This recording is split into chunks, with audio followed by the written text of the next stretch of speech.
Curveball hit in the air to deep left field. And leaping at the wall and gone. I think the hand is fine. And Michael Garcia gives the Royals a 2-1 lead. Laced into left, that's a base hit. It'll go all the way to the wall. Butler comes home to score. Wilson will be stopped at third. And Langoliers now has a multi-hit effort. A pair of doubles for the A's DH today. 1-0 pitch, line drive into right center. That's going to drop down and go all the way to the wall. Wilson scores, Langoliers scores, Kurtz into second base, and the A's have their first lead of the afternoon. 4-2.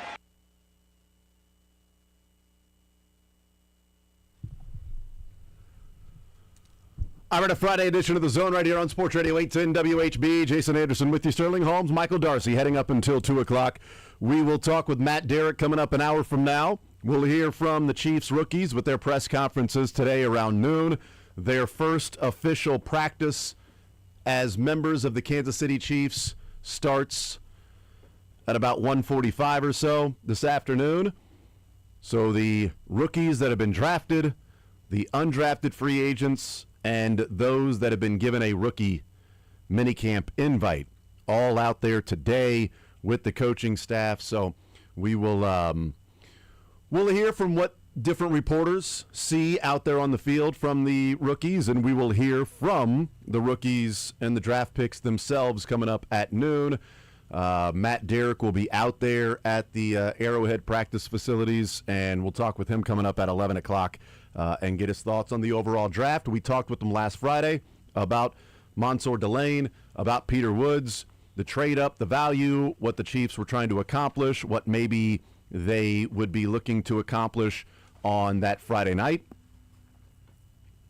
in the second and third round with just, a second-round pick, because their third rounder was traded away, and whether or not they would trade back into the third round or something like that. So we'll talk with Matt Derrick, his overall takeaway from the Chiefs' 7 players that they selected. 913-912-4810.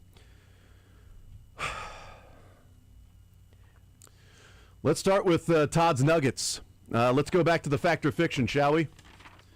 That's the Denver Nuggets, by the way. I'm not just going to talk about Todd's Nuggets because that's his own personal business. I'm talking about the Denver Nuggets, and if we can just double back real quick to that one. Oh, that's right. I got it right, and I got the fact or fiction right. You know who doesn't give a hoot nor a holler? Who? This guy, because you can't tell me nothing, because the 10-9-8 76ers are going to Game 7 against the Celtics because Embiid and Kelly Oubre, of all people, are putting on a show. That's right. Tyrese Maxey dropping 30 on the ass. That's right. VJ Edgecombe doing rookie things. Yeah. Paul George actually looking like he's doing veteran 4 things. years ago, Paul George. Yes. You can't tell me nothing because the Sixers, 1, 2, 3, 4, 5 Sixers, are going to get it done. Cool. But as I was saying, we'll just go back to the fact or fiction, and I'll go ahead and take that point. I don't want to talk Royals, so I'm just going to talk Sixers. And so, Jokic was pissed off that they were trying to score while it mattered. I will say although this. he was more retaliatory on that one. That was baiting him into it. But, I will say this. Say it then. Give Jaden McDaniels so much credit. If you did not pay attention to what McDaniels said, he plays for the Timberwolves. Yep. And after game 1, they won. They said, what was the game plan? Well, we're going after their bad defenders. And he named Jamal Murray. They're all bad defenders, the whole team. He named everyone by name, first and last name. And then he proceeded in this game to go off one of those big possessions late. They were up, I think, 2, maybe 3. He switches, gets Jamal Murray on him, cooks Jamal Murray.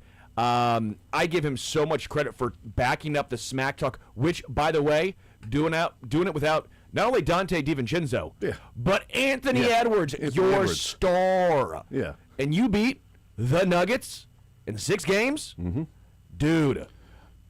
I give him a lot of credit. That if you're not an NBA fan, I get it. I understand. I disagree with you, but I understand. There's no team in KC either way. I disagree with your opinion. Yeah, of course. Just like anybody's opinion that doesn't think Mahomes is the best quarterback in the league. I disagree with your opinion. But if you watch any of that series, that was fun because those two teams, no love lost. They were cordial after the game.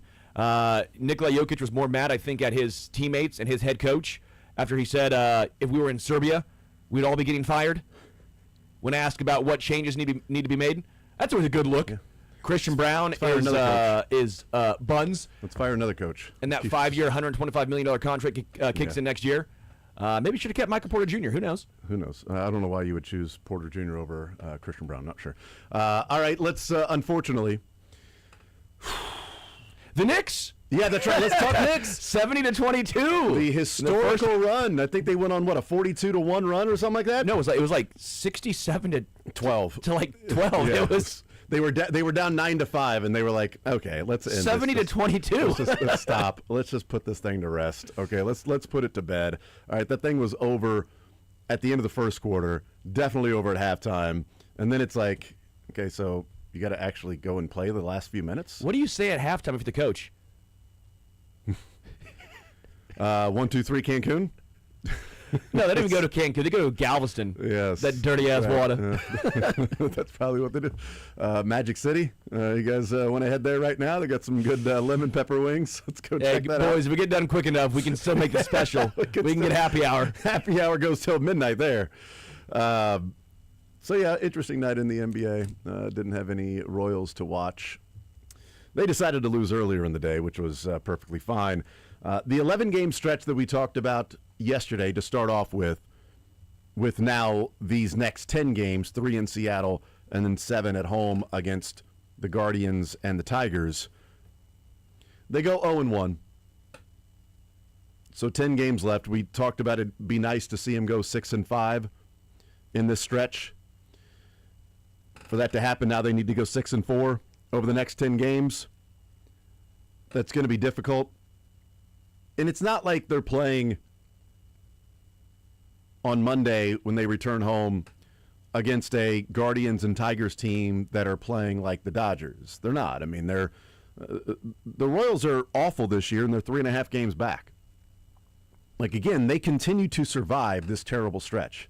The problem is, if they get hot, Guardians and the Tigers could also get hot at the same time. They're saying the same thing of, oh, my gosh, we have a lead playing this bad a ball. We're at 500, and we're leading by, 2 games. We're leading the Royals by 3.5 games. I cannot believe that we are leading the division at 500. I can't not believe we're only a half game out while sitting a game under 500. This is crazy that we've been able to survive this rough stretch, and we're about to turn it on because we're not an 81-win team.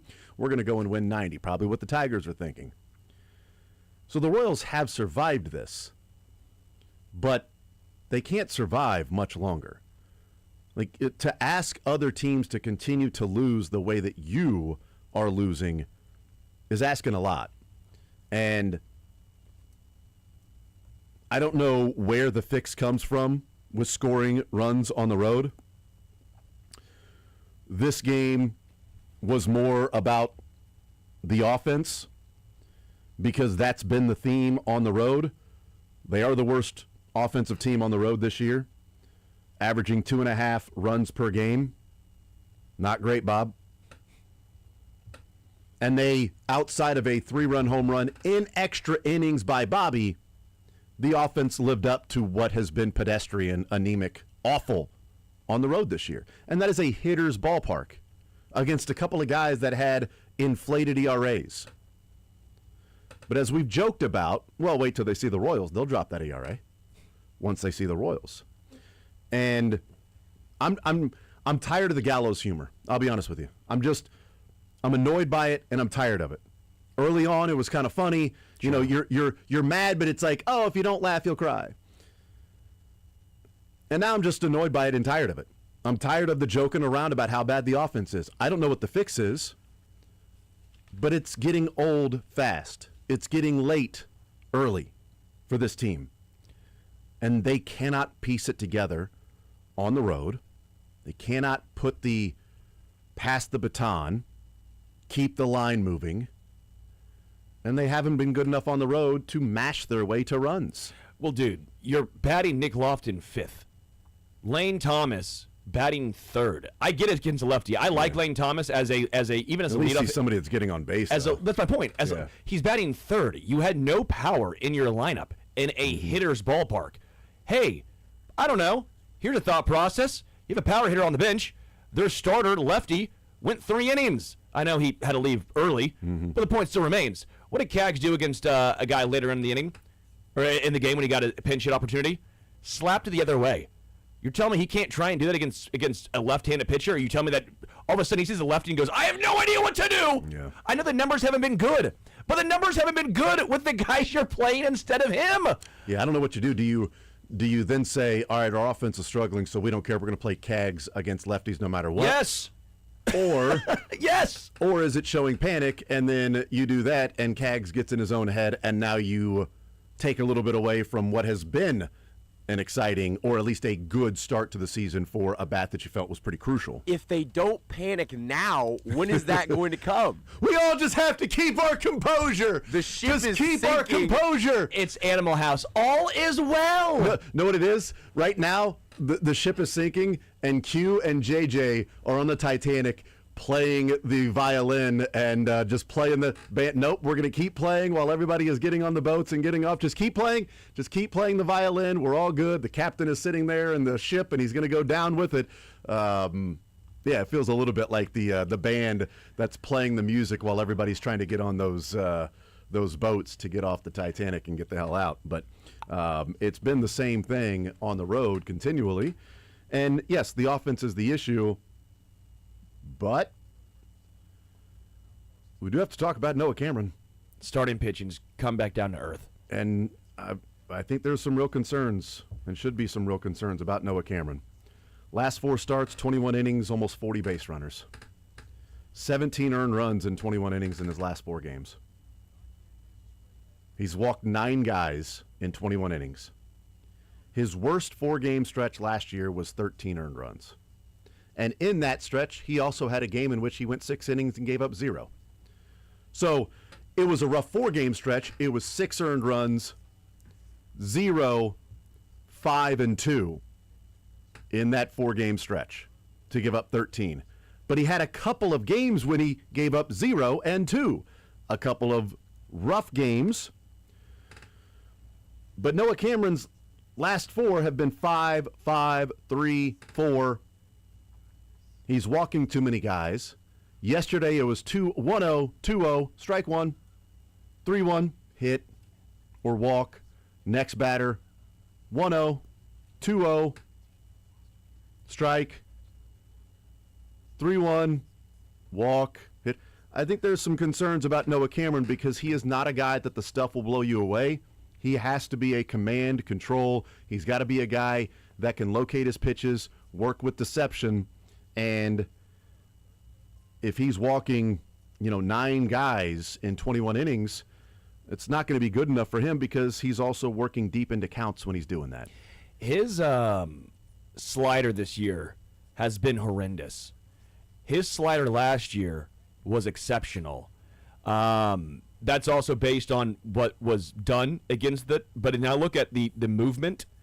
The actual, how is it reacting as far as, how much is the slider moving? Yeah. Holy bleep, is this bad. Last year, it was 2.4 inches better than league average. This year, it's minus 1.9. That is a huge.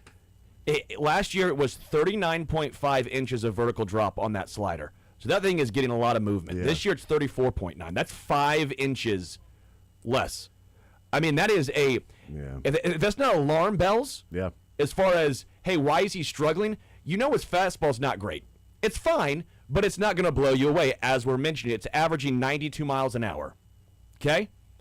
But when your slider has 5 inches less of break, oh my gosh. Yeah.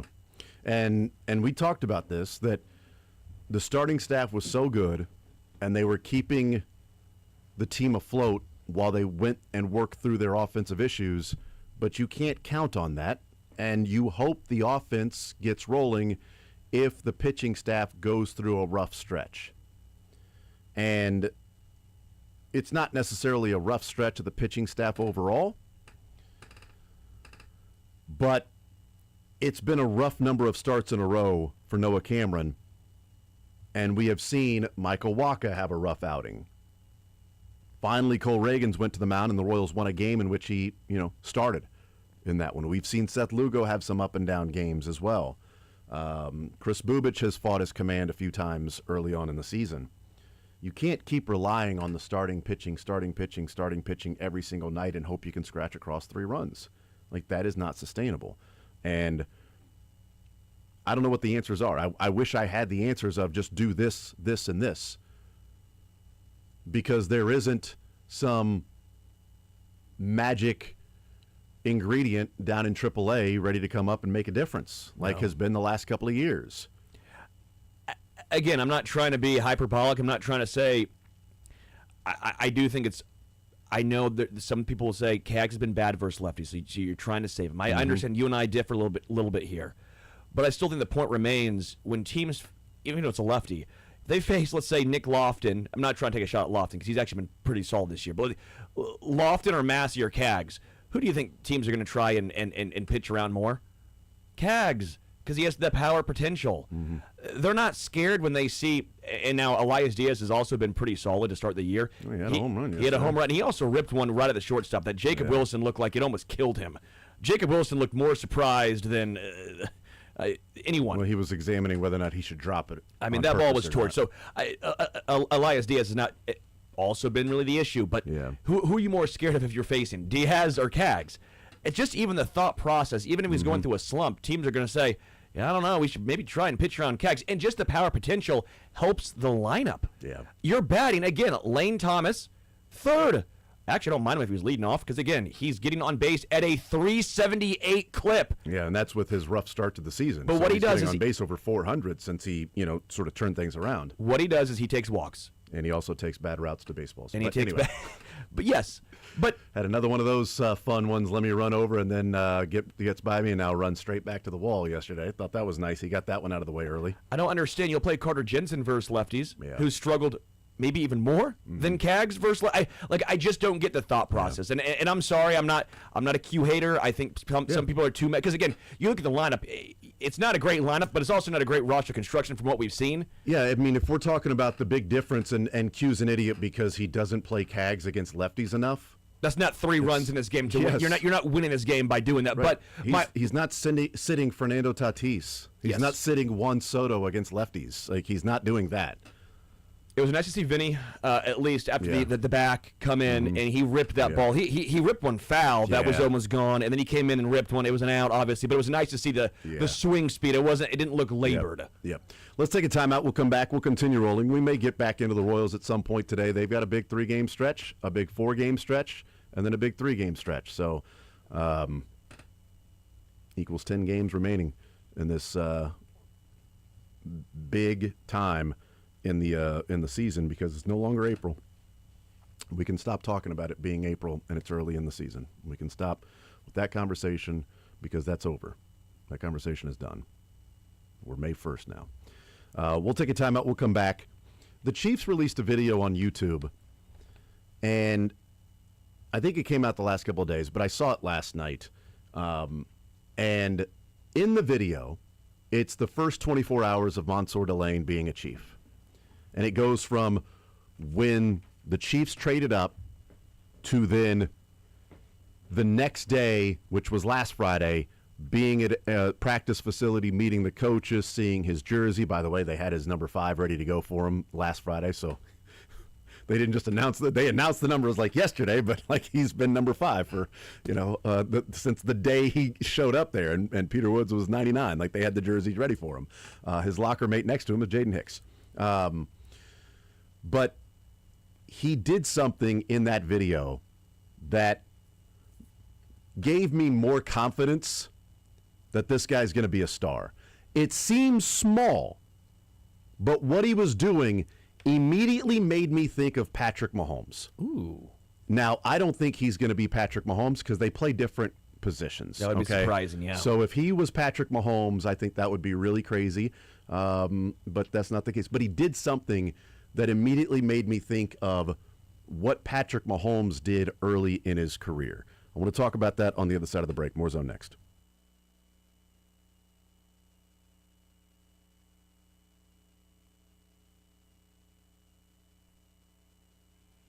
1 day away from the Kentucky Derby, and you can bet the Kentucky Derby on FanDuel, where you can bet on all your other favorite sports. Right now, all customers can get a Derby bet reset. That means you'll get racing bonus back if your bet does not win. The app is super easy to use, and you do not have to be a horse racing expert to get in on the Derby Day action. I don't know much about horses. I know they're cool. I know they're awesome. I know they're badass. I know I've been to the Derby, and they're even more impressive in person. They are glorious creatures. But you don't even have to know that. All you have to know is FanDuel is the place to bet. You can get dressed up if you want, or sit in your pajamas right there on your couch. Doesn't matter. FanDuel has you. So, bet the fastest 2 minutes in sports right there on FanDuel. Kentucky Derby and Kentucky Oaks are registered trademarks of Churchill Downs Incorporated. 21 plus in President, Missouri. Verified FD Racing account required. Refund issued as non-withdrawable racing site credit that expires 9 days after receipt. Max refund $10 unless otherwise specified. Restrictions apply. See terms at racing.fanduel.com. Gambling problem? Call 1-800-GAMBLER.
All right, so we'll hear from Matt Derrick coming up at 11 o'clock. We'll hear from the Chiefs rookies coming up at noon.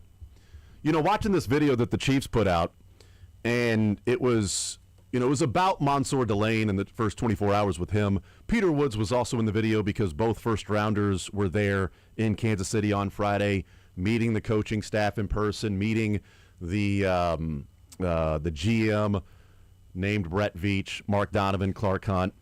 Alan Wright, the equipment manager, like they did the whole gamut, just everything, right? Go into the locker room, seeing the jerseys, all of that stuff. But it's the first 24 hours of Mansour Delane being a Chief. And it starts with, about 8:25 or so when the Chiefs traded up to number 6, and it shows, Mansour, and then he's getting the call, and then he's announced as the pick. And that's when it starts. And that was 8:30, roughly 8:30, 8:35 Eastern. It's crazy to see what happens when you're at the draft. And I can understand why players, if you know what you're about to go through if you show up to the draft, I can understand why top picks would maybe go, I'm going to hang out with my family. Yeah. Because he didn't leave the facilities there in Pittsburgh. He didn't leave that place until almost midnight. Because it was, okay, now you're heading over here. Now you've got this photo shoot. Now you're going into the press conference. Okay, here's the breakout rooms. Okay, this is going to be for social media. Okay, now you're meeting with Topps. Here are the cards. We want you to sign this card this way. Okay, this card we need you to sign down here because Roger Goodell's going to sign up there. Okay, we're going to send you these. All right, now you're going to another photo shoot. Okay, now it's with the football. Okay, this is going to be an EA Sports photo shoot. Okay, now you're going over here. All right, now you're going to do a little video for the Chiefs. And he's being taken around to all these different places. I didn't realize you immediately go to Topps and start signing your cards if you're there.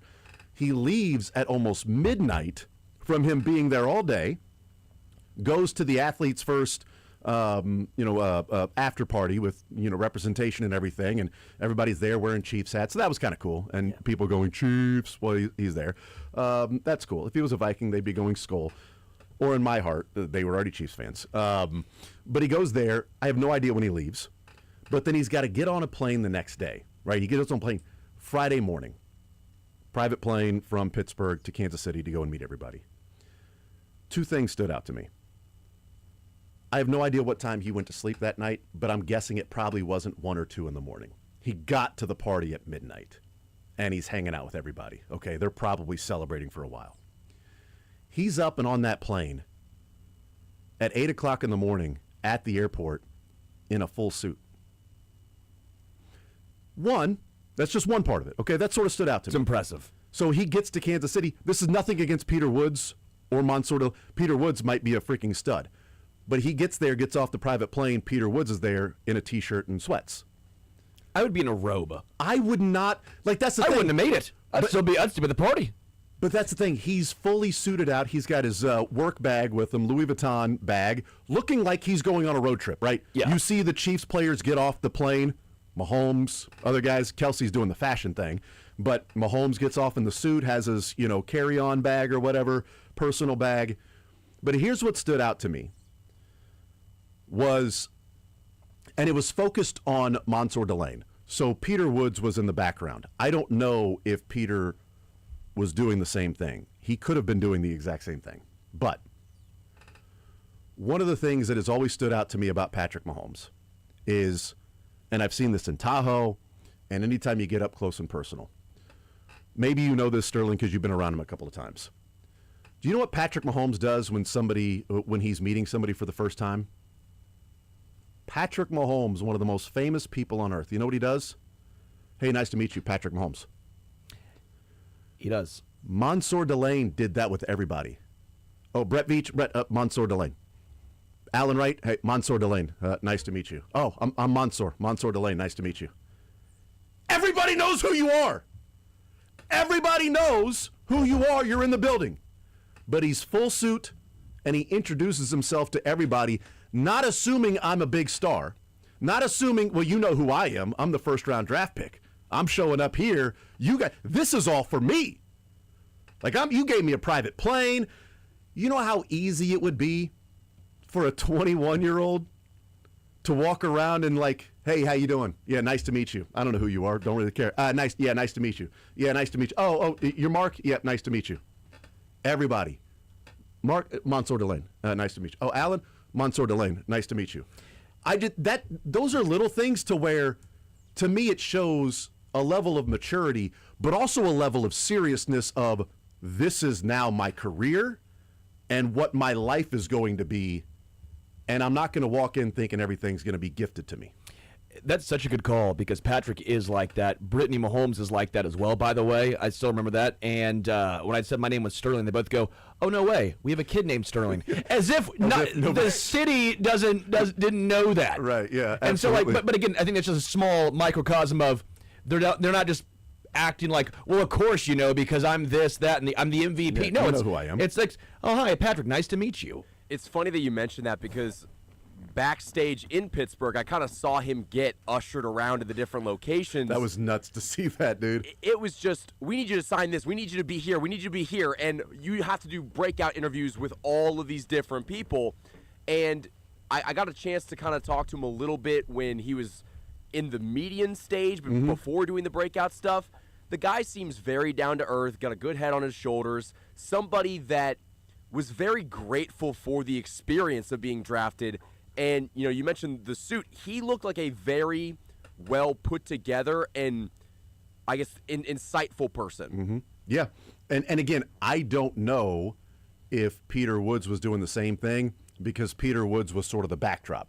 It was Mansour Delane, hey, nice to meet you, Mansour, and then Peter starts to talk to somebody, and then it follows Mansour Delane, meeting other people. So it's like, hey, Mansour, hey, nice to meet you, So Peter might have been right behind him and, hey, nice to meet you, Peter Woods. I have no idea. And again, this is not about Mansour versus Peter Woods, because who knows? I mean, Chris Jones might have showed up the next day in, sweats. I'm not judging anybody that they're not going to be great based on that. What I'm viewing it as is a compliment to somebody who I think very easily could show up with kind of the, bleep. You know how cocky cornerbacks are and wide receivers? Yeah. Do you understand how arrogant Good call. they are? You sometimes have to be, too. Those Of course you have to be. positions specifically. Of course you have to be. But that just stood out watching it, and I'm like, I don't know that I would have just watched it if, he shows up. I wouldn't have judged him. Let's just say this. I wouldn't have judged him and said, oh, no, I'm worried about this guy if he's wearing jeans and a T-shirt or something, I wouldn't have judged him like, oh, well, I'm a little concerned now. But it was just the first thing that said, I'm like, damn, he's leaving for the airport at 8 in the morning, and he didn't get to the party till, after midnight, and he's full suit, got his carry-on bag, and then I'm like, man, that's impressive. And then everybody he meets, Mansour Delane. It might be a little thing, but I think some of those little things speak volumes about the type of person that you are, about the way you carry yourself, about how you think you are compared to others. And if you already think you're a level above everybody, then you may not be willing to put in the extra work to be great, as opposed to, I'm just here starting and I don't expect everybody to know who I am because I'm the new guy here. But this is also an incredibly professional approach of, this is now my life. I'm a professional. This is how you conduct business. And it always stood out that Patrick did that no matter who he met. It was, hi, I'm Patrick Mahomes. It's like, yes, we know, dude. When we've heard the comparisons, Mansour Delane is going to be the next Trent McDuffie. I see a lot of similarities in their character. Yeah, Trent McDuffie was like that too. It's a really good call. Very down-to-earth guy. I mean, Trent McDuffie was always insightful, always gave you honest, real answers. I love listening to Trent. Trent. While we haven't really got a chance to hear from Mansour Delane, hopefully later today, but he seemed very much so the kind of guy that he's going to tell you like it is, and he's very transparent, and that's just what we as media want, but also we're raving about how good of a guy Trent McDuffie was in the community and just with the media overall. Yep. We'll take a timeout. We'll come back, continue rolling. I thought that was pretty interesting. We'll hear from those guys today coming up at noon. We'll hear from Matt Derrick coming up at 11 o'clock. We'll take a timeout. More Zone next.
I will continue right here on Sports Radio 810 WHB. Jason Anderson with you, Sterling Holmes, Michael Darcy.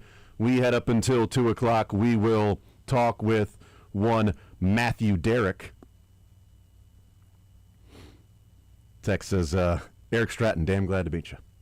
Good call. Rush chair. Rush damn chair. glad Eric to meet you. Stratton, rush chair, damn glad to meet you. I still say that sometimes. Sterling Holmes, rush chair, damn glad to meet you. I don't know why it's funny to me. I say Animal House, Jason yeah. Anderson, rush chair, damn glad. I say it all the time. Mainly because I was in a fraternity, so it Same, made sense yeah, there. I was never the rush chair. It's funny to say it now, though, as a Yeah. 32-year-old, just because. Also, Delta Chi's, wrote Animal House, but whatever, that's part of it. Mizzou, though, MIZ. D-Chi's You're did welcome, that. Missouri. You'll notice at the end of the movie, when the Delta Tau Chi, the Tau drops, and the only letters left on the house is Delta Chi. But Every whatever, single- doesn't matter. That's not even here, nor is it there. Every Sterling. single fraternity thinks that they're the reason that Animal House was made, but it's really? Missouri. So what letters were up on the house at the end of the movie that was shown there? Was it just the Delta and the Chi? I think it was. Darcy, please tell me you've seen Animal House. Maybe. No, he hasn't seen it. Dude. That actually pisses me off. I'm actually mad. Seriously, I'm mad. I wasn't in a fraternity. I'm more pissed I don't off. care. I'm more pissed off than when the Germans bombed Pearl Harbor. Let him go. He's on a roll. He's on a roll. Tex says the Royals pitchers have walked too many people, period. What happened to throwing strikes, field the ball? Solo home runs are better than 3-run shots. Yeah. Yep. Tex says, I missed the Mahomes Delane comparison. What was it? It was just, you can listen to the full thing on podcast, but I'll just paraphrase quickly. Him showing up after the long day that he had in Pittsburgh and showing up to his after party with the Athletes First at midnight after going through all of the car wash, and then getting up in the morning and he's in a suit, looks totally put together, but then everybody he met at Arrowhead and the practice facility, he introduced himself as, hi, how you doing, Mansour Delane. That seems small and maybe dismissed, but Mahomes does that with everybody he meets, and you know who Mahomes is. Everybody at that building knew who Mansour Delane was. The whole red carpet being, rolled out was for him and Peter Woods, but it was for him. The videos following him was the 24 hours of Mansour Delane. So there you go. Real quick on that text, I know I was a little late, but I wanted to look it up. So the Royals have walked the 18th most times as the hitters. They've walked the 6th most as pitchers. That's not good. So when you say the Royals have walked too many players, you would be correct. The 6th most walks by pitchers have been the Royals. They've walked 137 batters. Is that good or? No, Jason, it's not good. Oh. It's interesting. Yeah, I know. Shockingly. Yeah. Yeah. Sorry, I wanted to throw that. I didn't mean to get you off Mansour Delane, but No, you're fine. You just got to stop walking, guys. Well, I thought that. God, I wish we had one more segment because I would throw it to break right after that. Yeah, that was really good, Really Darcy. freaking That good, was, man. Make sure you say it as we go to break, okay? Just, I appreciate just that. say it and then throw it to yourself. That was really nice. That was really good, man. I really appreciate that. Tex says, when asked about the Mansour Delane and Mahomes, says, thank you. You're correct. I'm ready to get pads on. So, yeah, let's do it, man. Actually, you know what? No, that's that actually is, I don't know if that's, he's mentioning that from the video, but that's something that Mansour Delane said in the video, too. He's like, is this my jersey? They're like, yeah. He's like, I can. They're like, yeah, you can have it. It's yours. Wow, and he takes it out, and he's looking at it. He's like, I don't want to put it on. I want to put pads on right now, man. I'm ready to go. I'm ready to go. Yeah, it was cool, man. I'd say, people, go and check that out. And if they want to that. It's so hard to put yourself in their shoes at times because we think of it from a roster construction standpoint. We think of it from a team standpoint, sometimes as a fan standpoint, as a media standpoint. But then when you try and get in their shoes, imagine Mansour Delane. You got pick 6th, traded up for it to be brought in. Not only are you filling in for 2 great cornerbacks, you're joining a team that, not last year, but the year prior, had gone to 3 straight Super Bowls, winning 2 of them. And you're coming to get coached by Spags, Andy Reid. You're going to play with Patrick Mahomes. I mean, yeah, I think from a player's perspective, you see your jersey and you go, let's bleep and play, man. Like, I think it's so hard for us because we just think of the roster and we think of the big picture. Mm-hmm. But if you think of it from these players' perspective, I mean, Cyrus Allen sitting here going, wait a minute, I'm a 5th-round draft pick and I get to catch passes from Patrick Mahomes? Andy Reid is my head coach now? I went to Cincinnati and Travis Kelce is now my teammate? I mean, I think that has to be such a... I mean, again, you're excited if you go to the Jets. Mm-hmm. You're excited if you go to the Giants. Any team you're going to be, maybe not the Browns, but any other team you're excited to go play for, right? Yeah. What a cool experience for Monster to land. And again, it seems like a guy who gets it. Yep. Let's see here. You mentioned it. It's a great lead-in. Great segue for Cyrus Gray. I did not see this the other day. My goodness, dude. Cyrus Allen. You know what's so crazy is I talked about on Monday that I was going to call Emmett Johnson Emmett Thomas so many times, and I've never done it once. And I've been M. Night Shyamalan that this whole time it was Cyrus Allen that I was going to get the name wrong for Cyrus Gray. Well, that 2020 or that 2012 6th-round running back draft pick just sticks out in your mind. We were all excited about Cyrus Gray. I get it. Cyrus Allen. I'm going to call him Cyrus Grissom from now on. That's Cyrus the Virus from Con Air. All right? Sayonara. God. Have you seen Con Air, Michael? I have not. One of my favorite movies. It is amazing. Animal House first, Michael. Oh, man. Go I watch. was doing something where he's like reviewing the classics for the program. Con Air, baby. We just got to start Con over. Air. Animal House is Con first. Air. If you don't see Animal House, 19% of my references are Animal House, probably. It's Cyrus the Virus is played by John Malkovich. And he's throwing somebody out of a plane because it's in the air. And he's just throwing him out. And the guy was like, sorry. And he goes, Nora. All right, anyway. Cyrus Allen, nicknamed the Virus, apparently. True story. Because that's what his coaches were talking about. So he was in a Twitter Spaces. This is clip number 1. It's labeled Cyrus Gray because I'm an idiot. Okay? It's actually Cyrus Allen. But it was a Twitter Spaces he did the other day. And I wanted to play this, and he talked about how he became, who he watched, but how he became someone who just simply doesn't drop the ball, that he is as reliable of a receiver as he has been and as he became. I watch a lot of Dez Bryant and just understanding how to catch the football. I learned from him. Like, I catch everything with my hands. I ain't trying to let nothing come to my chest. I don't care if the ball all the way to the ground. Like, I'm going to fall in love with catching the ball with my hands. Like, my whole tape or my whole college career, like, I don't care what we in. We could be in the tightest space. I'm going to make sure my hands involved because that's where I'm safe at. I'm not trying to let it get to my chest so it's going to pop right out. So, that you can't do nothing without the football for real. Like, you're not going to get paid. The quarterback just not even going to trust you because if the quarterback feel like you're not going to catch the ball, I don't think he really going to throw that way that much. Like, I don't think, like, even when we was practicing at Cincy, I don't think I had problems with drops and stuff like that. Especially this year, I had one drop, and it was my last game, like, the 12th game. Like, and I'm sitting there looking, I'm like, bro, why? Why did I miss the ball the last game? I would have had 0 drops, and it was just the last game. But it's just something like Coach G said, I try to take off with the ball. And that's kind of where, like, you get in trouble because I was doing that at Texas, too, like, trying to take off with the ball and get the yak. But, see, now I understand, like, I'm going to just catch the ball and just see what happens next after that. Because if I don't catch the ball, like, it's a waste of down. Fall in love with catching the ball with your hands.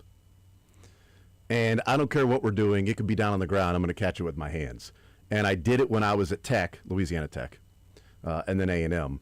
But I'd be running before I caught it trying to get the yak. And now I understand that you drop the ball, it's a waste of down. So the yak is secondary after you catch the ball. But I love hearing that, right? Of he got so mad at himself that he had one drop last year. One drop last year, and he got annoyed. But it's a great point in which he's saying, if you aren't trustworthy, he's not even going to throw your way.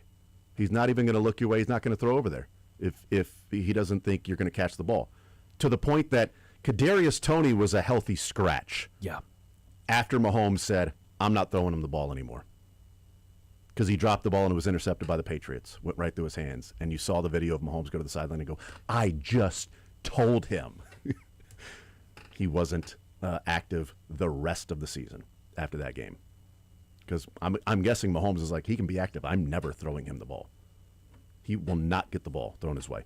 One more from Cyrus Allen in that Twitter Spaces.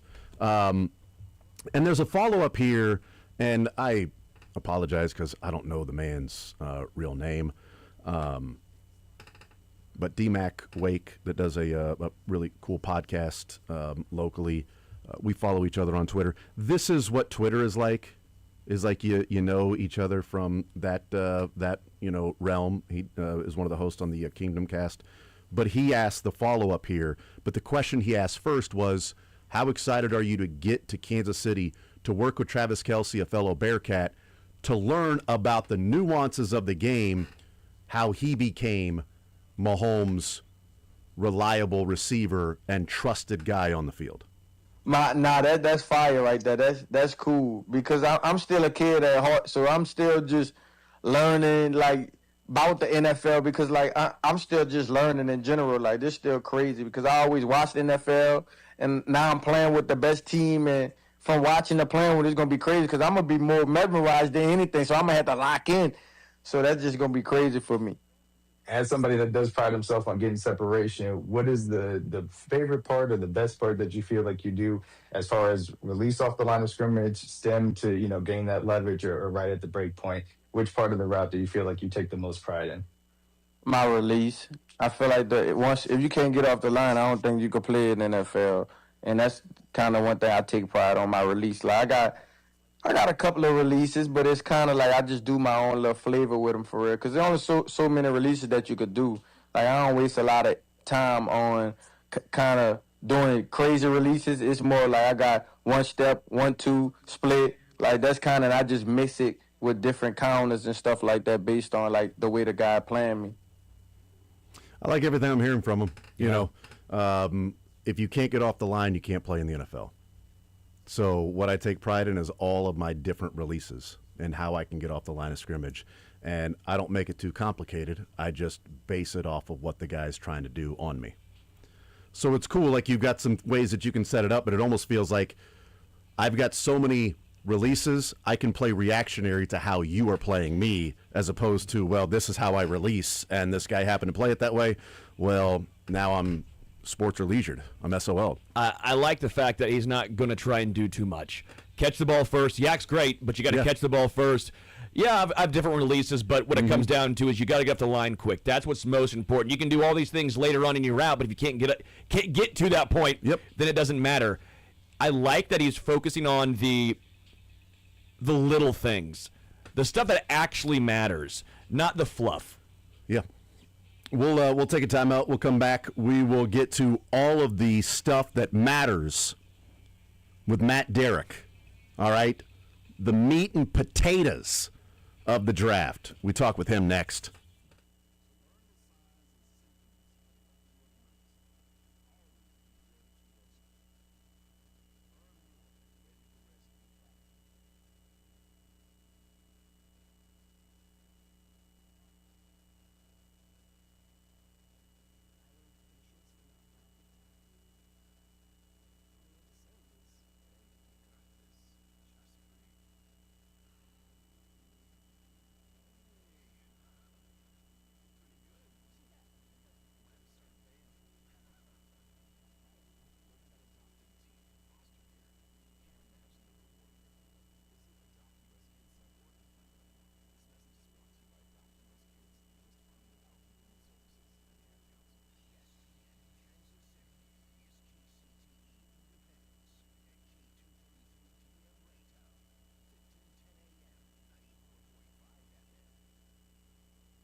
All right, we'll continue right here on Sports Radio 810 WHB. Jason Anderson with you, Sterling Holmes, Michael Darcy. We head up until 2 o'clock. Coming up at noon, we'll hear from the rookies of the Kansas City Chiefs out there at the Chiefs practice facility and some press conference as rookie minicamp will get underway. Matt Derrick, Chiefs Digest 41 is the Mike podcast, joining us here in the zone. Matt, what's up, brother? Hey, well, I was just hearing you talk about the rookies, and I figured you'd like to know that we will be hearing from Mansour Delane, Garrett Nussmeier, Cyrus Allen, and R. Mason Thomas today. Oh, that's awesome. So I just love the fact that you're such a sharer. Like, you didn't say my Mason Thomas or your Mason Thomas, that you wanted to make sure everybody was included, that it's our Mason Thomas. It's definitely our. I mean, it's just like I think he's going to be. They're going to rename the church by the new Royal Stadium after him. I hope so. That'd be great. So Delane, Nussmeier, Mason Thomas, and Cyrus Allen. You got it. All right, fantastic. You know what's great about today, Matt, is that very rarely does a Friday fall on this day, and when we have you on, it just makes it even more special because of this, obviously. It could have been May 1st, and Matt Derrick.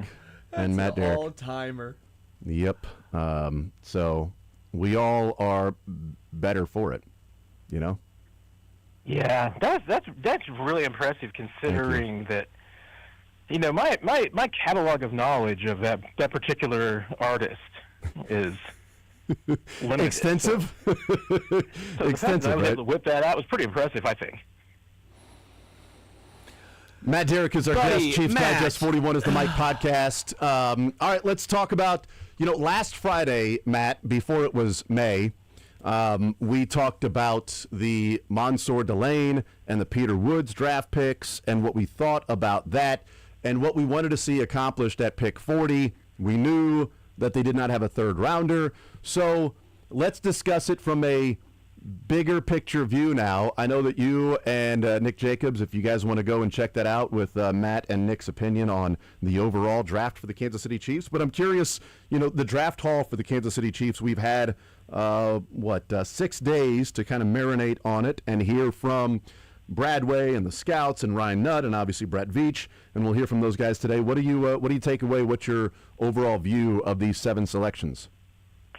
Yeah, I think there's a couple of things that stand out for sure, and one of them obviously is that the Chiefs, they wanted to get quicker, especially on the defensive side. You look at who they let go, who they let walk, who they relinquished this offseason, and what they focused on bringing in. I mean, even with the free agents, they have focused on speed and quickness, and that's easy to say when you're going with like kind of a youth movement. But again, you look at this draft class, and I would say, with maybe the minor exception of being Peter Woods, most of these guys are also on the south side of size and weight, height, all of those things. A lot of good measurables from the athletic side.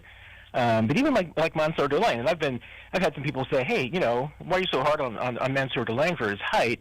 He's pretty average for a corner. Well, yeah, he's pretty average for a corner. He's not average for an elite corner. You look at those guys and the Sauce Gardners, and Sauce is huge. He's like 6'3". A lot of them. Stingley might be the smaller of the elite corners, but usually you're talking about guys who were easily 6 foot plus, and Delane's on a little of the south side of that. Usually around 200. I mean, once again, it's when you're drafting and you get the draft high, you get all the traits. It's later on that it's like you have to sacrifice something. You can either get athleticism or height and size. You can't necessarily get size and athleticism. You have to pick and choose what traits you're looking for. But this class, up and down. I mean, it's quick, it's fast.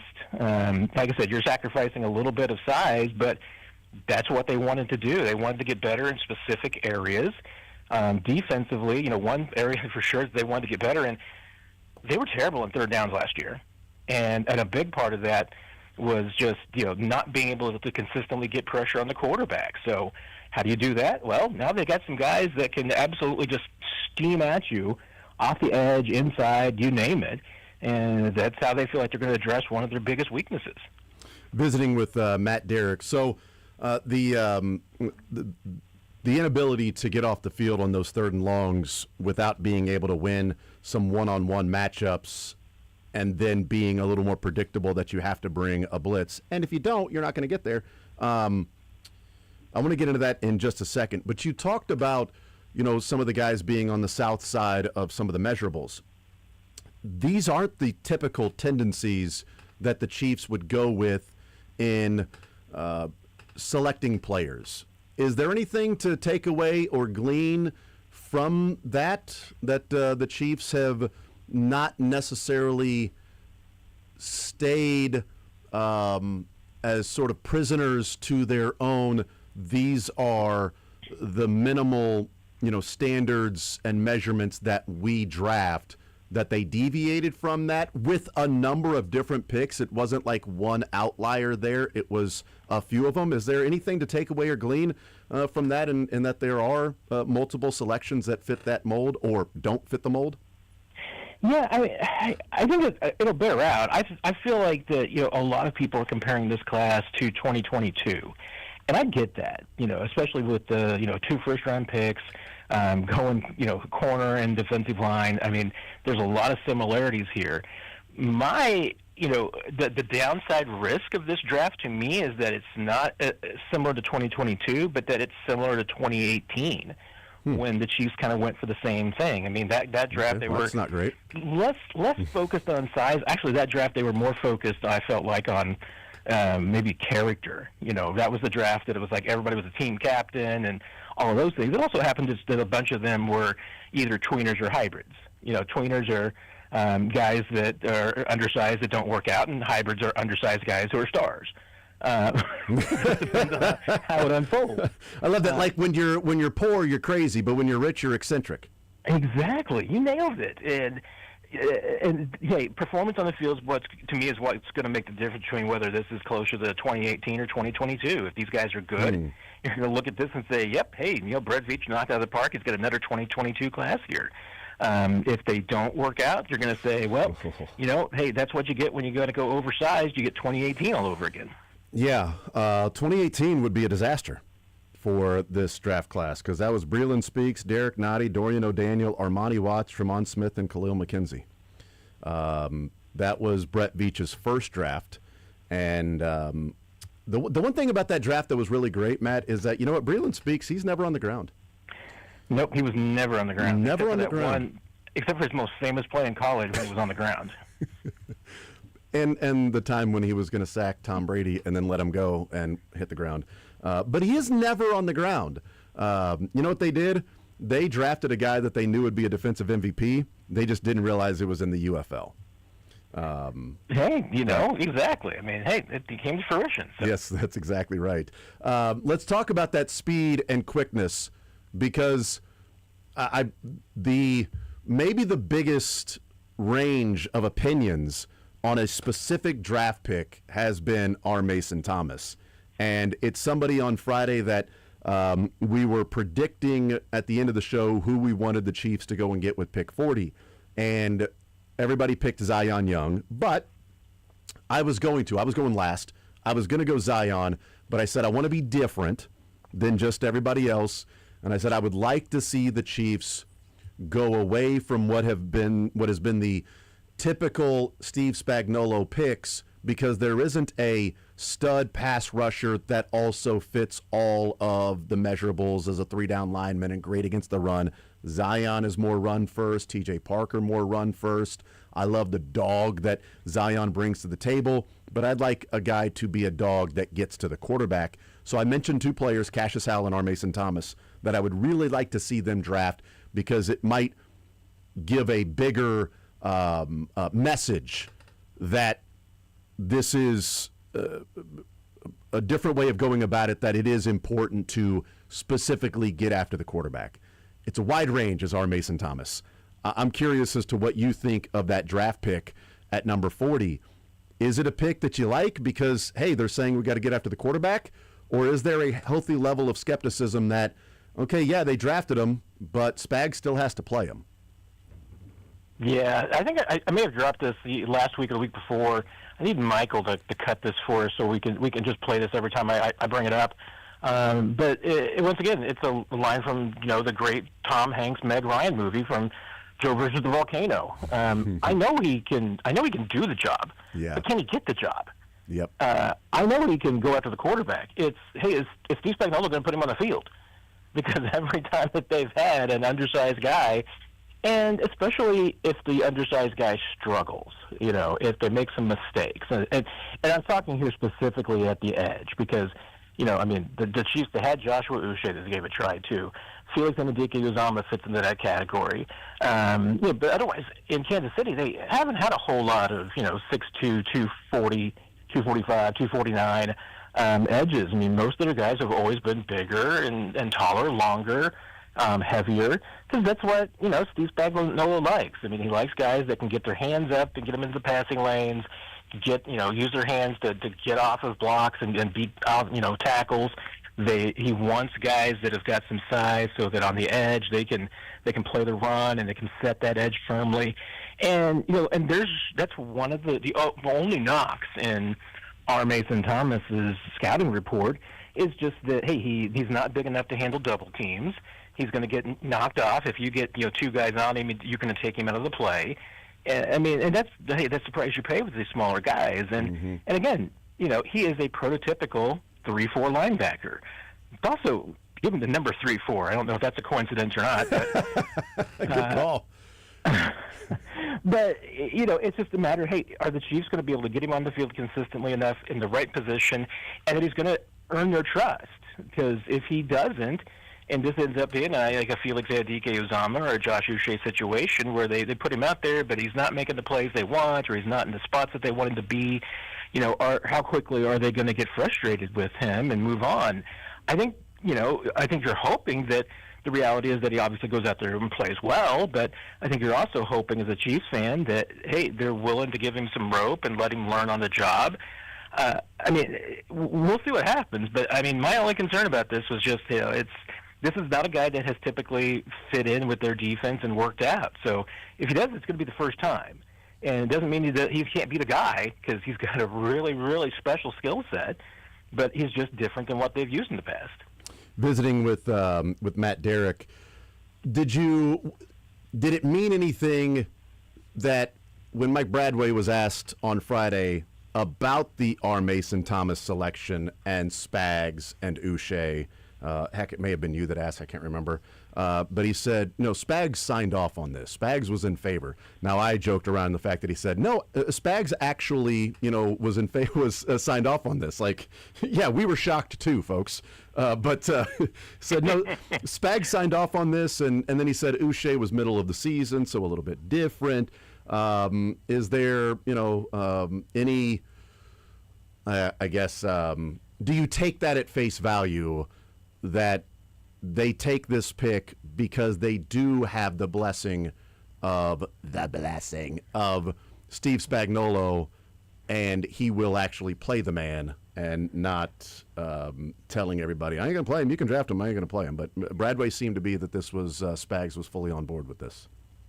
One would think so. And again, the way that the Chiefs make their selections and the draft and the way they prepare for it, and I can't remember if Bradway laid this out. I think he may have. Maybe one of the scouts even laid it out and just said, hey, look, every year, and Brett Veach has talked about this before in the past too, when they go through the scouting process for the draft, they're not given, Steve Spagnuolo and Eric Bieniemy and Andy Reid, they're not giving them all 300 and some odd players that they're drafting or scouting it or anything, or even 700 players that they're scouting.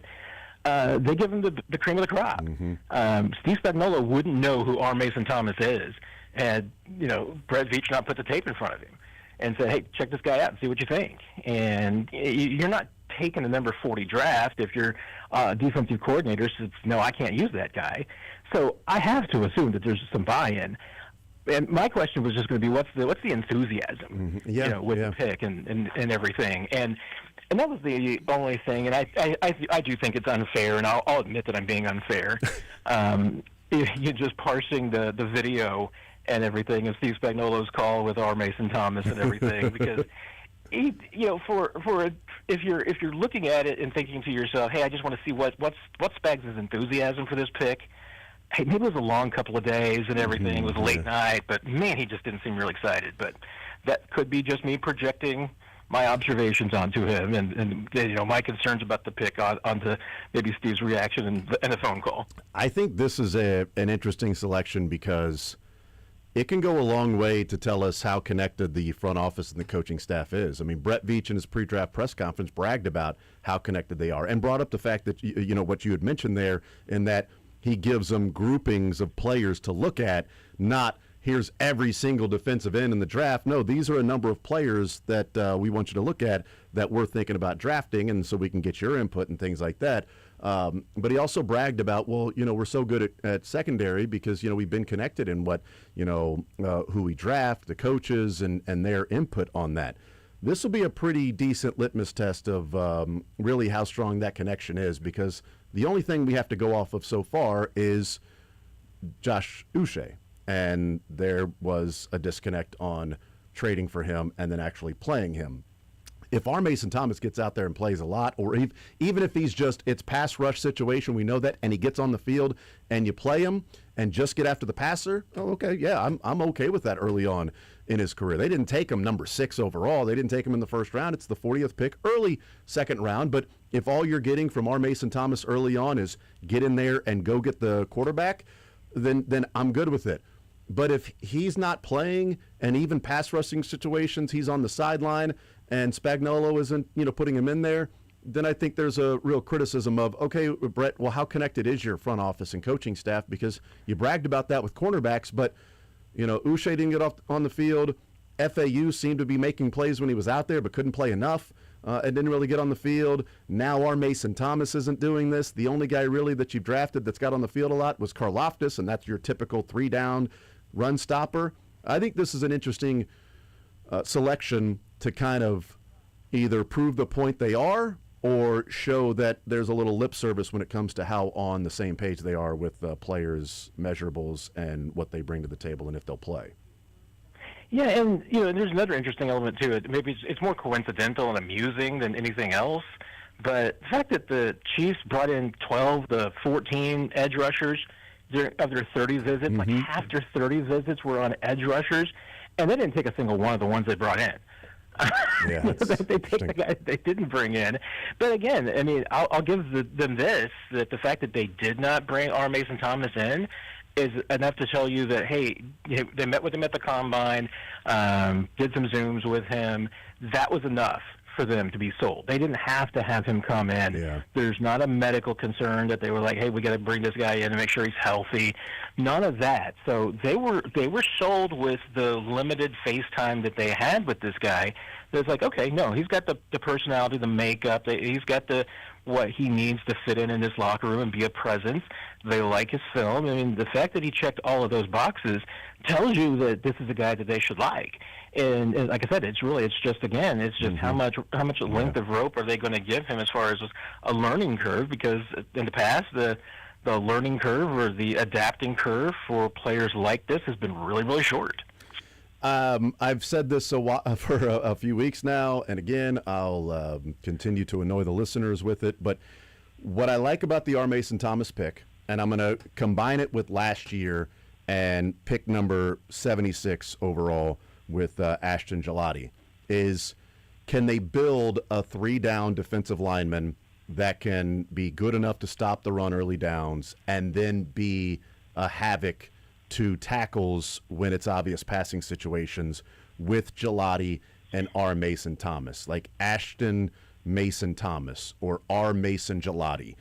Those guys combined, like Captain Planet, our powers combined, you can be a 3-down defensive end that can stop the run and also then rush the quarterback. Because if you have that and you build it in the aggregate, you're taking pick 76 and pick 40. Well, if you look at the draft trade value chart, that's equal to pick number 26. And at pick number 26, you're probably not getting a true 3-down defensive end that can stop the run and then be a speed guy that can take advantage of slower-footed left tackles, can help create some mismatches with Chris Jones, can work around the pocket to force the guy up, and Chris Jones then right there. What do you make of that theory of me, for a few weeks I've wanted them to sort of go about building it in the aggregate that maybe if we combine Gelati and R. Mason Thomas, we have the Steve Spagnuolo defensive end, 3 down, stop the run, and then get after the passer. Yeah, and I think you asked a really, really good question there, which also leads into the, we talked about what did the Chiefs need to get out of this draft, and and I said they really need to get 3 to 4 starters out of this draft. Guys who are playing pretty immediately, if not in season 1, then you're going into season 2 that you've got 3 or 4 starters. Looking at this, I think you would say, okay, they've got a starter in Mansour Delane. Unless things really fall apart, I mean that's a starter that you're going to have. And then, your next 2 picks are defensive linemen, which honestly in today's NFL, if you're getting 50% of the snaps from those guys, you're probably doing pretty well. Yeah. I mean, you look at other teams, and and this year's Super Bowl was a great example. And 2 years ago, I mean, the Eagles beating the Chiefs was a great example. Here were really deep defensive lines on all 3 of those teams that I'm talking about. That they rotated, they brought you in waves. I mean, especially Seattle this year. I mean, they had a really deep line, and they had a short bench. I mean, a long bench. I mean, they rotated guys in and out pretty quickly. They're not necessarily leaving the Chris Joneses of the world out there. 70% of the snaps. So hey, if you get 50% of the snaps out of even in year 2, I mean, you might. I don't know if you're going to get 50% out of Peter Woods in year 1 because you still have Chris Jones. You've signed Tonga. Those guys are probably going to get at least 50% of the snaps themselves, and then you're going to rotate guys around. It's how much are those guys going to play? And, it might be that you're talking about, hey, if you can get a full-time starter out of Woods and Thomas, then, hey, yeah, I mean, that's one of your 3 or 4 starters that you need right there. You just might need to put them both together. Yeah. And that's not a knock on them. It's just a reality of the situation. So, and I think you make a really good point, too, which is about just immediately this year's 3rd down and what that package is going to look like. Because I'm projecting that, hey, Chris Jones is going to be one of your defensive ends. Karlaftis will probably be your other defensive end. I would assume Peter Woods is going to be inside on those 3rd downs. Hey, maybe it's Tonga, maybe there's somebody else. I mean, maybe they're going to bring a defensive end even to kick inside. Don't necessarily have like a Mike Dana anymore, but maybe it's Karlaftis that you kick inside and you bring in Ashton Gelati on the outside. They've got some things to figure out. What about Omar Norman Lott? Omar Norman Lott absolutely may factor into it too. I mean, maybe you have Lott and Woods next to each other. Yeah. So they've got some things to figure out there, but you can see that at least that they've got and I mean honestly, maybe it is R. Thomas that you're putting out there, R. Mason, excuse me, that you're putting out there on the edge and, like a 9 wide and everything. So maybe he's opposite Chris Jones on the outside. I mean, you're clearly brought in that speed for 3rd downs. Yeah. So, they've got, like I said, I mean, they've got some things to test out and try out. In the past years, I've always felt like it's the secondary where they're figuring out where their best rotation is. You're going to have to do that this year too, but that 3rd down package, it's going to be a big focus during probably not as much as OTAs because this is a passing camp, but when they get into training camp for sure, they're going to be trying to figure some things out there. We're going to take a timeout, one more segment with Matt Derrick, and then he's going to get ready for the press conferences with the rookies for the Kansas City Chiefs, which will be Mansour Delane, R. Mason Thomas, Cyrus Allen, and Garrett Nussmeier, the Nuss Bus. We'll talk with Matt Derrick. A couple things. One, how many starters does he think the Chiefs got in this draft, which there is a grain of salt to be taken because we were comparing it and saying with 9 draft picks, here's what they need. We know they only had 7, and we know one of them is not going to be a starter 100%. Nussmeier, he was not drafted to be a starter, and it's only because of injury, and that's not what we're really talking about. We're talking about being a legit starter, so we'll talk about that. And the overhaul position that he's liked the most in this offseason, and maybe if there's another area for them to go, or can they even afford it? We'll talk about those things in the next segment. Next with Matt Derrick.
All right, we're hanging out with Matt Derrick, Chiefs Digest 41 is the Mike podcast. We'll hear from Mansour Delane, Garrett Nussmeier, R. Mason Thomas, and Cyrus Allen. Not Matt Derrick, Cyrus Gray, that I keep calling him. And I don't know why, because I don't think they will be anywhere near the same players. Different positions and different last names. Matt Derrick, Chiefs Digest 41 is the Mike podcast. I really thought, Matt, I would trip up on Emmett Johnson calling him Emmett Thomas. And I haven't done it once, but I've called Cyrus Allen Cyrus Gray about 10 times on the air. So.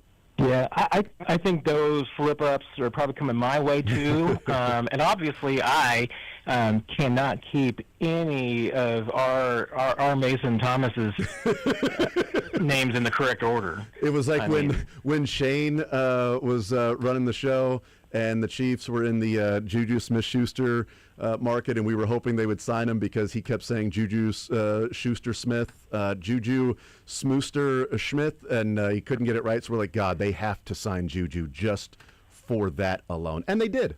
So, that was good. I'm about 2 slips of the tongue from turning R. Mason Thomas into James Sonny Crockett, so... Hey, you know what? I like the fact that Cyrus Allen's nickname is the Virus. So Cyrus the Virus, Con Air. Oh, there you go. Love that. You got to ask him about that. That'll definitely get you away from the Cyrus Gray comparison. You got to ask him if he's a Con Air fan. If his nickname is the Virus, because that's from Con Air, Cyrus the Virus. Which is older, Con Air or R. Mason Thomas? Or Cyrus Allen. Or Cyrus Allen. Cyrus Allen better. was 2003. Yeah, Con Air is before 2003. Man. Yeah, so that's awesome. So there you go. Let's talk about this particular draft class. 1997, Con Air came out. So Con Air is 6 years older than Cyrus Allen. Be like nicknaming me Scout after To Kill a Mockingbird. I love that. How many starters do you think they got, if you're predicting? Because, again, I do think we have to acknowledge that when we were talking about they need to get 3 or 4 starters out of this draft class, we were discussing it from the standpoint of 9 picks in the draft. Having pick 74, having pick 148. They gave those up for Delane. We know he is a starter. With the other 6 selections, but then Nussmeier being one of them, so the other 5 selections, Matt. How many starters do you think they got out of those other 5 selections? 6 players that we can really put into a conversation of who's going to be a starter on this team. Yeah, and when I was projecting they need 3 or 4 starters, I was even disregarding the number of picks that they had and really focusing more on the fact that they have 2 underperforming drafts. Yeah. And that's why you need to hit in this draft. You can't, just because you traded away a couple of your picks, you can't just say, okay, we traded them away, we don't have as many picks, so now we only need 2 or 3 starters out of this. Yeah. No. Good point. I mean, you've got places to fill, and when you think about it in this terms, you got 22 starters essentially. You basically have got to be getting at least 4 or 5 guys almost every year just to keep you above water. And if not, then you're going to have to spend in free agency, and that means cutting somewhere else. And the Chiefs are even more challenged by the fact that right now they got a bunch of superstars that they pay and a quarterback that they pay, and you want to have that problem. That's a great problem to have. The one thing that's worse than having a quarterback, well, there's a lot of things worse than not having a quarterback you have to pay, but the one thing for sure that's worse is not having a quarterback. So you get a quarterback, you're willing to make that price, pay that price. But I that's the other thing too, is that with the positions that they addressed, hey, it would be great to a degree if you got out of Peter Woods and R. Mason Thomas, if you got a couple of guys that were going to play you 70% of the snaps. I'm just not sure that's going to happen. What about year 2? What if I said year 2? Let's focus on that. Let's not focus on 2026, because I know they need help this year, certainly. But if we say how many starters do they get out of it, it is asking a lot for rookies to come in if they're not, first-round picks. Peter Woods is. But as you mentioned, defensive tackles can rotate and stuff like that. If we're talking about 2027, how many of these guys do you think should be starting for this team? Well, and then there's the interesting question about Thomas and about how you're going to use him. Is he going to be like 3-4, linebacker that you only use when you're basically in sub packages, and maybe he kind of comes in there as a hybrid defensive end linebacker? Are you going to treat him like an edge that you're willing to put out there in some 4-3 situations or 4-2 situations, let him play the run? I don't know how they're going to use him. And, and it's conceivable that, hey, maybe he turns into a 50% of the snaps guy like Leo Chanel was. I mean, I guess you're going to count that as a starter, but it would still be a little bit of a underperformance to me as far as, the number 40 pick and everything like that. And if you're getting a role player, and maybe that's even a little bit of pointing to the failing of what they got out of Leo, that maybe Leo should have been more than a 50% of the snaps guy. I mean, Woods, again, I think it would be nice if he got 70% of the snaps, but I think in today's age in the NFL, what you're hoping for is that you've got a bunch of guys in that front line that you can rotate through, and you can keep them fresh for fewer snaps. And so maybe you're not wanting him to play that many snaps because you want to have other guys that can play as well and play at a high level. Then you get to the more interesting part, which is that, hey, Menzer Delane, like I said, that's going to, I feel like, be a day one starter. Yes. Yep. No questions there. But one of the things that you like about him is that he could be a Trent McDuffie type that plays the slot and then can kick outside. Then you use a pick on Jaden Kennedy, who is basically a slot corner. I mean, that's what he projects as. Maybe he's a guy that can become a guy that can play outside as well, but you've almost immediately, in theory, taken that off the plate. If Kennedy can play and he's good enough to play, he's going to be your slot guy. Yeah. Well, now he's not going to be probably playing on the outside. You're going to have Delane full time on the outside, and then Fulton and Noel Williams will be competing for that other spot out there. Well, that's the case, and you're almost just conceding that Kennedy is never going to be a full-time starter.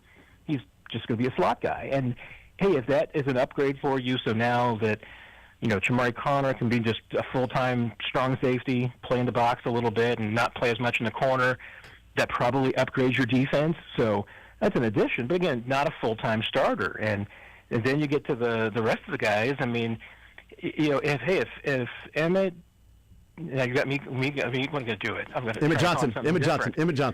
Exactly. Emmett Johnson. You pretty much know that barring injury for the next 2 years, he's going to be backup. Right. Yep. If he becomes a starter, it's not going to be until year 3 or year 4. Not a problem because that's a really good backup to have. Yeah. But then you go. I don't think Cyrus Allen's going to be a starter anytime soon. And obviously, Garrett Nussmeier won't either unless things really, really go badly. So I don't know. I mean, maybe you can cobble together 3 starters out of this lineup, out of like 5 guys, but and that's going to be if everybody becomes what you think they are. I went with, and maybe I'm being optimistic because I'm looking at 2026 or 2027. Sorry, I went with 4, and here's why I went with 4. Obviously, Delane, we can set that one aside. There's one. Peter Woods and R. Mason Thomas. I'm hoping that in 2027, R. Mason Thomas has become a good enough player that Steve Spagnuolo trusts him against the run, and he can line up opposite Karlaftis, and then Peter Woods can be a quote-unquote starter rotating in because, who's starting, who's not. He'll start some games and things like that. I mean, who's out there for the first series? What if it's a heavy passing team? Are you going to start the first series with Tonga? Or are you going to start the first series with Chris Jones and Peter Woods? Well, Peter Woods is out there first. Okay, now he's a starter. And I went with Jaden Kennedy because, and maybe this is fudging the numbers a little bit, Matt, but if the NFL is acknowledging nickel cornerbacks in All-Pro, or AP is acknowledging nickel cornerbacks in All-Pro, then I'm going to acknowledge nickel cornerbacks as starters. So I'm going to say Delane is a starter, but I'm also going to say that Jaden Kennedy is going to be the full-time nickel corner for this team. I think that's especially fair when you think about the fact that, hey, we considered Leo a starter, considering he never played really more than about 50% of the snaps. But he started 12 games last year. Well, yeah, and when he's not in there, a slot corner is usually in there. Yeah. So that's how it kind of balances out. Yeah. And here's the thing that I will think is going to be interesting to see, and this is in terms of, for sure, about how you view who is a starter and whatnot. And let's presume that Chris Jones is back in 27, like you mentioned. How often are Chris Jones and Peter Woods going to be on the field at the same time outside of third down? Yeah, you're right. My thought is not very often because, they're both essentially playing the same position. I mean, Peter Woods can play the nose. He can play like a one tech, but that's not his strength. I mean, that's not, I don't think that's that's not the guy necessarily that you want out there every single time. Yeah. And obviously Tonga's, signed to play that role for now. And, could he help out at times? Sure. And then the question, hey, where does Omar Norman-Lott fit in? Yeah. Because, last year, in theory, they supposedly were trying to bulk him up to see if he could play nose, and that didn't work. Hopefully he fits in smaller clothes than they tried to fit him in last offseason in training camp. That's where I would like Omar Norman-Lott to fit in, the clothes he wore at Tennessee. Yeah, and either way, I mean, and let's presume the best, that you're talking about, hey, Peter Woods is going to be your starter. For the short term at least, you're really almost admitting to yourself that, hey, Omar Norman-Lott's going to be your number 4 tackle. Yeah. I mean, you're pretty quickly into his career deciding that your second-round pick is going to be a role player for you for a period of time. Yeah. And you know what? If you're throwing numbers at it, and if Omar Norman-Lott turns out to be a pretty good, if Omar Norman-Lott turns out to be Turk Wharton, I would take it. I know it's pick 63, and Turk was an undrafted free agent, but if you got that from him, especially this last year, the 2024 version of Turk Wharton, and before he signed that deal, and they really missed him last year, and they tried to replace him with Jerry Tillery, and I'm going to be excited to see a different number 99 on the field, because I think I will have lesser questions on the field when I say, hey, 99, what does it just say you do here? I think I'll feel different when I look at 99 this year, and I'll say, nice job, 99. I know what you do here. I know what your job is. Matt, a couple of quick ones for you. What in your mind was the bigger overhaul in the offseason of a position that needed the overhaul? I know I'm going to take secondary away because secondary didn't necessarily need the overhaul. They were good last year. It needed it once they lost the players, but the two positions I'm going to ask you about, defensive line because they could not rush the passer, and running back because, good God, it was generic as all get out. What was a bigger overhaul to go from a negative to maybe being more of a positive this offseason and draft, defensive line or running back to you? Yeah, I could see the compelling argument both ways, but I'm going to go running back for 2 reasons. One, that I don't think people really understand just how much that running back room hauled down this entire team last year. I mean, it just, the Chiefs were good enough defensively to survive. They weren't great, but they could have. And honestly, I mean, there were a couple of plays defensively, and maybe related to that defensive line because it was just maybe a third down stop here, a third and 15 there. There was just a couple of plays that could have completely changed your season defensively. Yeah. That wasn't the case on the offensive side. It was you would have to get good enough to survive on offense. You would have needed to completely and totally. I mean, you just need new people in the running back room. You didn't have guys good enough last year to make a difference, and that's no knock against any of the guys that were in there. Frankly, I mean, Pacheco just hasn't been the same guy since the injury. I hope that changes for him in Detroit, and he can kind of reignite his career. And Kareem's not the same guy that he used to be. I mean, between those two guys, I think they averaged 3.8 yards a carry last year. Not ideal. And now, depending on what happens with Brashard Smith and whether he's back and how they use him, they may not have a running back from last year. They completely and totally just blew up that room and rebuilt it, and they had to. And I like what they've done. I mean, it's Kenneth Walker is. I mean, he's such a patient guy. He's the complete opposite of what they've had in the past. Mm-hmm. I mean, I think the offensive line is going to love blocking for this guy. And they're good enough that they're going to be able to create some holes for him that I mean, if Kevin Walker can stay healthy, I think he's going to have a heck of a year. And Emmett Johnson, I mean, the more and more I watch and everything, I'm like, gosh, I really don't understand why this guy was so underrated. I mean, even going to the draft, people were just like, hey, it was, Love, and then Jadarian Prince is his backup, and then, a bunch of other guys. I don't know. I mean, I think I think Emmett Johnson probably should have gone a whole lot earlier. I know he's on like the NFL Premier Rookie list. I mean, not a whole lot of fifth round guys are getting invited to the Rookie Premier, so that's a pretty big deal for him. Yeah. Okay, a couple more for you, and then we'll let you go. We got in this conversation yesterday, and we came to different conclusions. Not all three of us, but we landed on two different players. One player in this draft class becomes an All-Pro. Who would you choose? That's really interesting. So while you think, I can tell you what our answers were. Okay. I went with Peter Woods, and Sterling and Michael went with R. Mason Thomas. Our reasoning was we expect Mansour Delane to play at a pretty high level anyway, and you can be one of the 5 or 6 best cornerbacks in the league and not be an All-Pro. So you can still be, a top 10 cornerback from Mansour Delane. That's great. I went with, if you're getting an All-Pro defensive tackle, then you've made that exchange from Chris Jones to Peter Woods. Michael and Sterling's point was, yeah, but if you throw in an All-Pro edge on this team, and then, Chris Jones, and it doesn't have to be All-Pro as a rookie. It's just All-Pro in their career at one point. Who would you choose? It could be Cyrus Allen or Emmett Johnson or Kennedy, whatever. Who would you go with if you had to choose one player that became an All-Pro? Yeah, I was thinking this before I even heard your guys and everything. So I guess I'm going to be a contrarian in all levels. I'm going to go with Delane because I think I think he is the one that has closest to All-Pro talent. And I assume we're saying All-Pro, second team All-Pro you'd still take. Oh, yeah, right? 100%. Yep. See, so, you can be the top 4 and make that, yep. Or, hey, Derek Stingley has that ACL tear one year, and maybe you could be a first team All-Pro. I think he's got that talent because I think he could become a top 4, top 5 corner in the league.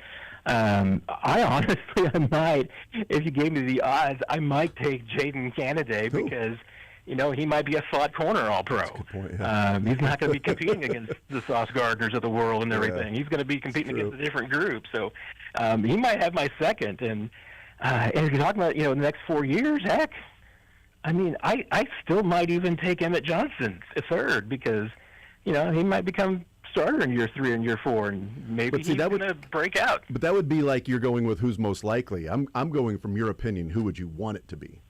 Who would you want it to be? Yes, okay. Yeah, no, sorry. Yeah, that's why we said we're going to slide Mansour Delane aside because we think he's going to be really good anyway, and you could be a top 10 corner, not be an All-Pro. But what would help the Chiefs the most as an organization if one player became an All-Pro? Which one? Interesting. Yeah. Man, who'd you want? That's why I went with Peter Woods to then have that transition from Chris Jones to Peter Woods. But then I immediately started second-guessing myself when Michael and Sterling were making their case for R. Mason Thomas and having an All-Pro edge on the team with Karlaftis and maybe, Chris Jones and Peter Woods and things like that. Interesting. Okay. That does change my thinking a little bit here. There's part of me that almost still wants to take Delane just because I would want to just say, hey, why don't you just take that All-Pro and put it in the bank? Yeah. That works too. That'd be great. Nothing wrong with that. Exchange one for another. Matt, hear me out. What about Garrett Nussmeier? Guy you traded up for at number 6. The only thing here, I actually was considering Nussmeier as a joke answer to a degree because I would say, hey, and I might say this if Mahomes were 35. Yeah. And I'd say, oh, yeah, you want Nussmeier to be the All-Pro because then you know that, hey, if anything happens to Mahomes in the next 4 years, you're set because Nussmeier's an All-Pro and you're going to be fine. You can go ahead and walk away from Mahomes and reboot. Mahomes is still too young. You're not planning on that. No. But Matt, if he is, let's say Patrick, for some reason we're like, hey Patrick, you're going to sit out a year. Garrett Nussmeier comes in, All-Pro. You flip that bad boy for like 3 first-round draft picks. Boom, Matt. At least mind one. blown. At least one. Yeah, that's an option, and Plus, if he's All-Pro, you didn't have the drop-off from Patrick Mahomes to Chris Oladokun. Sometimes you boys need to think outside the box. I like being in a box sometimes. Get wild. Or if I'm in a box, you can open me up. You can unwrap me. Here's me in a box. Would you rather have Mahomes still and him throwing to All-Pro receiver Cyrus Allen? Yeah, I thought about that one too. I was really just trying to be a smartass, Matt. Let me be a smartass. Well, better than being a dumbass. Well, I mean, by the way, Todd Lebo just came into the About time he got there. room back here. So Nothing like being fashionably late, Todd. He's 7 minutes early. All right, we gotta. I gotta ask you this one question real quick. Do the Chiefs have space to where we're seeing these free agents and best fit free agents, and it's like Cam Jordan, Jawan Jennings, Deebo Samuel, like Tyreek Hill, Chiefs. Do they even have the space to be a player in the market of free agents now that the compensation formula has passed? in a way, no, because even remember right now, I mean, they're only counting the top 51 contracts, and I think they're like $6 million under the cap. That's going to be pretty much gone by the time that you count all 53, and then you're going to have guys that were on injury reserve. And remember, you have to count your practice squad counts under the cap too. I mean, it's not a ton of money, but sign your draft picks. that's a few $1 million right there. And I think even the current numbers, I think it counts draft slotting. So that at least most of your draft is accounted for under the projections you see. But I mean, if they're going to add anybody, which is a possibility. I mean, you are going to have to restructure Trey Smith or Creed Humphrey pretty early into those contracts, which, I mean, again, it's not the worst thing in the world, but not the best thing in the world either. But I'll say this. I mean, I just do not get the impression whatsoever that the Chiefs are interested in adding a veteran of any sort, especially if it's going to require a trade, like if they had to give up draft picks to get someone and sign them. And even some of the free agents, a lot of the free agents out there, I'm just not sure that the Chiefs, want them to come in and maybe take development work and snaps from guys. I mean, I get people are saying they want Cam Jordan come in. I mean, do you want Cam Jordan coming in and ensuring that R. Mason Thomas is not going to play this year? I mean, that's what you would be doing if you bring in Cam Jordan. Sterling would say yes, but we don't have time for that conversation. We'll have it next Friday when the Chiefs are having a press conference introducing Cam Jordan as a... No, I'm joking. Please. We'll see. Please. Matt, you're the man. Matt, you're the man. Get ready for those press conferences. I cannot wait to hear the questions that you're asking him. I appreciate it, guys. Yes. There's Matt Derrick. We'll take a timeout. We'll come back, continue rolling more zone next.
All right, we continue right here on Sports Radio 810 WHB. We will head out to the practice facilities when the Chiefs press conference gets underway. We'll hear from Mansour Delane.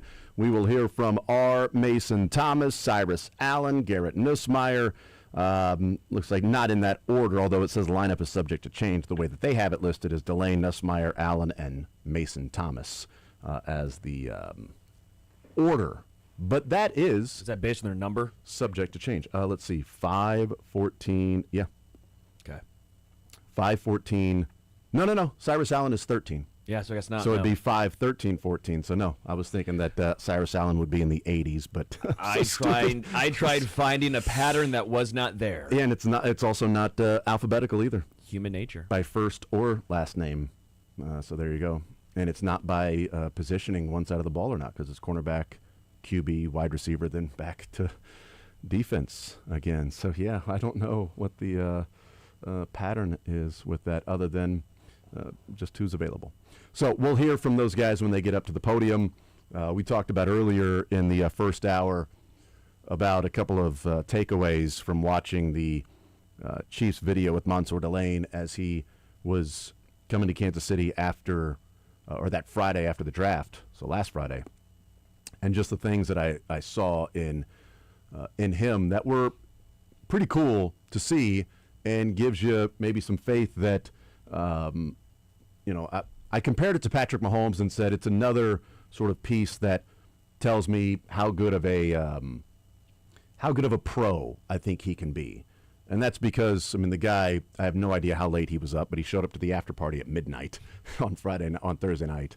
And then early in the morning, he's getting on the shuttle to go to the airport, and he's got his suit on, ready to go. He didn't just roll out of bed, right? I have no idea how many hours of sleep he got the night before. But then when he shows up to the facility, it's all about him, and Peter Woods is there too, but this was following Mansour. But everybody he meets, it's a small thing, but I think it matters. Everybody he meets, he introduced himself. Hi, I'm Mansour Delane. Hi, Mansour Delane. Not, oh, your name's Mike? Oh, nice to meet you, man. Oh, Jeff? Yeah, nice to meet you, dude. No, it was, hey, man, I'm Alan Wright. Mansour Delane. Nice to meet you. Mike, nice to meet you, Mark. Yes. Is it Mark? Is it Mike? I think I can help with this. James Anderson. I think I can help with this Jane thing. Pam. Is it Pam Pand? Is it with a Pam Pand with a D? 2 M's. Oh, it's 2 M's there. I think I can help with that. But I thought that was it's a small thing, but it can go a long way. Just that he shows up the next morning ready to go. And it's not judging Peter Woods in any way, shape, or form. He had a shirt and, sweatpants on. It's probably what I would have done. It's also not just any he definitely paid a little bit of money for that outfit. Peter Woods. Yeah, it wasn't just a random. He didn't show up in a random white T-shirt. It was, and he, he looked. He also looked like he showered. Okay, he didn't look like. I'm not trying to. Again, I would not have judged Mansour Delane or Peter Woods either way. So I'm not taking anything or viewing it as a negative towards Peter Woods, because he looked nice too. But I thought it was an element of I'm here, this is my job, professional, and I'm not going to take anything for granted and act cocky and assume that you know who I am. Even though everything here is for me and Peter, they know who I am. I'm going to introduce myself to somebody that's on the coaching staff and say, nice to meet you, Mansour Delane. Yeah, we know, dude. We understand that. Patrick Mahomes does that. Anybody he meets, he's like, hi, Patrick Mahomes. Nice to meet you. It's yeah, we know who you are, dude. So it may be a small thing, but thought that was pretty cool. So we'll hear from the rookies when they get up there and talk. Mansour Delane, R. Mason Thomas, Cyrus Allen, Garrett Nussmeier. I'm interested to hear from R. Mason Thomas because, we hear from him right after the draft on Friday night and him talking about, being on the Chiefs. But I want to hear the conversations he's had with Spags. Yes. As to how Spags has told him they want to use him. I hope it's... Yeah, I've talked with Spags a lot before the draft. I can't get a meeting with him. Actually, I haven't talked to him yet. Just with Veach. I've only talked with Veach. That would be disheartening. And like Max Crosby, like showing up and was like, I can't get a conversation with the GM or the owner. They won't talk to me. The head coach is being sort of standoffish. I don't know what's going on. Oh, wait, they got the, quote, MRI back. Oh, no, sorry, it's not going to work out. Like, why are they not talking with me? Why is Spags ignoring me? Yeah. Like, I saw him. He just talked to Mansour, and then I'm knocking on and nobody's answering. That Crosby thing is still such a wild situation when you look back. Yeah. That's still nuts. Yeah. So I'm hoping it's not that. I'm assuming it's not that. Obviously, we're having some fun with it. But I'd like to hear, what those conversations may have been as to what the expectations are for R. Mason Thomas and how much he'll play, what kind of role he'll be. Do they view him as Leo Chenal? So we're talking about, like, oh, who's going to fill that Leo Chenal role? And maybe Spags is going, yeah, it's R. Mason Thomas that's going to fill that. Okay, but you had Leo Chenal last year. You need somebody on the line of scrimmage to go and rush the passer. And maybe he's a Leo Chenal with the edge pass rushing chops and speed to get around the edge. But, utilizing different, I don't know. We'll find out what that is, hopefully, from him and, Cyrus Allen and Nussmeier and Delane. And then they'll be at practice. And I think we should have Todd Lebo count how many curse words Eric Bieniemy drops at practice today. Yeah. Let us know if it's Eric Bieniemy's in midseason form or not. Over under 7.5. It's early. It's early, and it's the first time working with the rookies. I want to put it at, no, not like, hey, good bleep. That doesn't count. No. Like, what the bleep are you doing? Or yeah, bleep, man. Get your bleep up the. Can we say ass on the radio? You can say ass. Yeah. Can we? Well, I just did. Get your ass up the field. I think that would count because that's can not say jackass.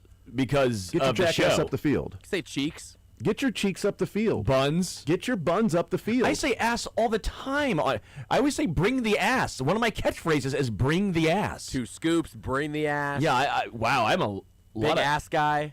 Apparently I'm a big ass guy. Yeah. So I'm going to put it at 2.5. I'm going to put it at 2.5, and maybe that is being way too conservative, but I'm going to put it at 2.5 because I think it's the first day of rookie minicamp. And it's not the first day of training camp. It's like where the ship hasn't started yet. Yes. You see, you're going to ease them in. It's 100%. And then, yeah, this is the first, this is the icebreaker. This is the sort of social, this is the pledge social on night one, and everything is amazing. It's, hey, we're all brothers, guys. These hands don't haze. And then although I don't know about you, but that's how we were the entire time. I'm not sure. But Eric Bieniemy, it's day one, not of training camp, but of rookie minicamp. And then a week after that, it goes, all right, pledges, you bought that on the wall. What do you know about a wall? It's 90 degrees. Not sure what you're talking about. But, well, no, I'm just saying I don't know if Eric Bieniemy is going to do that. These guys aren't pledges. They're professionals, Sterling. Well, you don't treat a man like that. And they're paid to be there, too. Yeah, right. Someone's got to. I'm just saying curse words. That's all I'm saying. I'm saying curse words. You're going in a completely different route here. I'm talking about I don't think I'm wrong. I don't think Eric Bieniemy is going to make him do random wall sits. Maybe. I just don't think that's in the cards today. Not today, but a week down the road. I'm saying today. Well, not today, because today's they're nice. You're nice to the pledges day week 1. 2.5. Over. Under.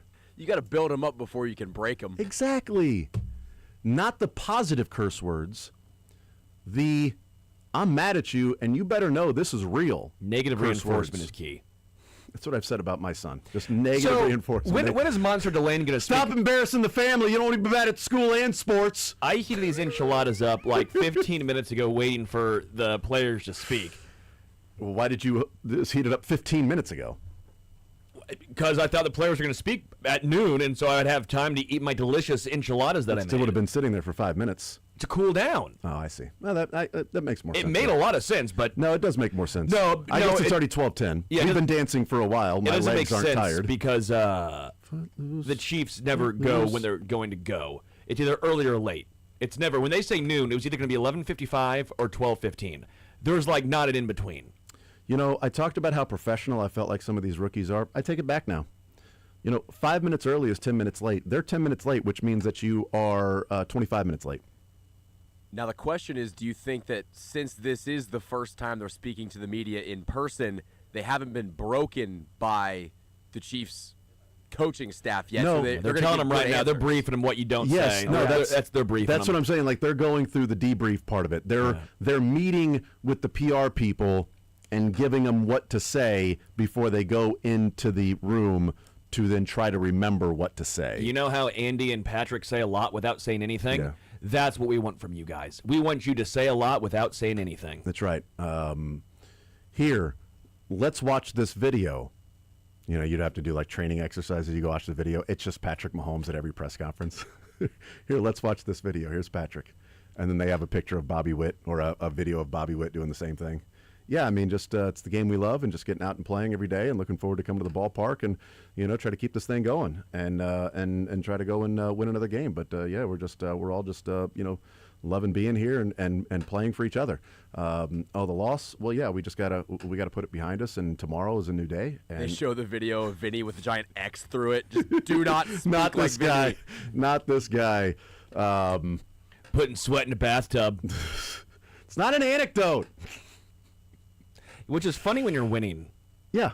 Yeah. Yeah, it is. It is fun when you're winning, but it's just the video. They just got to watch their videos. That's their media training. Is here's Bobby, or here's Patrick. Here's Bobby. Now go spread your wings. Now go be that. Do you have kid. a pick for who you think might be the most insightful? I'm gonna go Mansour Delane. All we have to go off of is their press or is their Zooms right after they were picked, which is sometimes scattered and head is swirling, and you've got selected, you've met on the phone with everybody, then like Mansour Delane's being shuttled everywhere. Who was the edge that made no sense? Was the edge rusher that? Arvell Reese? Or are you talking about the Chiefs? No, it wasn't the Arvell Chiefs. Reese didn't make any sense Was it Reese? whatsoever. Yeah, there was. There was one guy I remember seeing and going like, "Whoa, what happened here?" Not a language barrier, but maybe a knowledge barrier. Maybe, I don't know. I don't care if you get at the quarterback; doesn't matter, I guess. But I care about football smarts.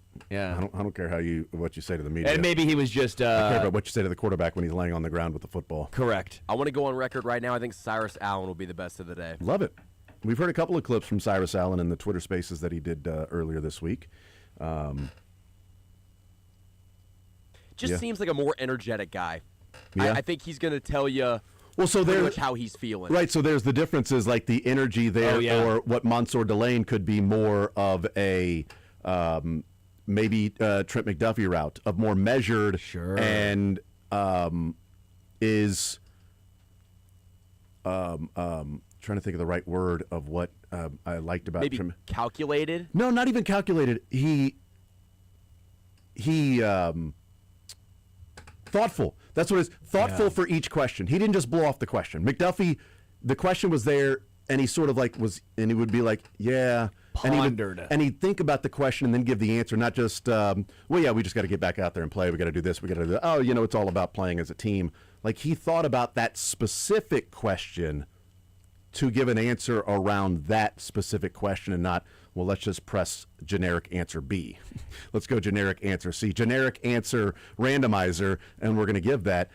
I'm going to guess Mansour Delane is going to be closer to McDuffie. Cyrus Allen may bring the energy, but I think Mansour Delane, from hearing his Zoom and seeing some of the interviews he did in the breakout rooms and things like that, I think it might be more of the thoughtful of, okay, that question, let me actually answer that question. Unless the Chiefs break them, and it's like a wild stallion and a Mustang, and they get broken, and now they've just got to go, and here's the script. That was like McCall Hardman.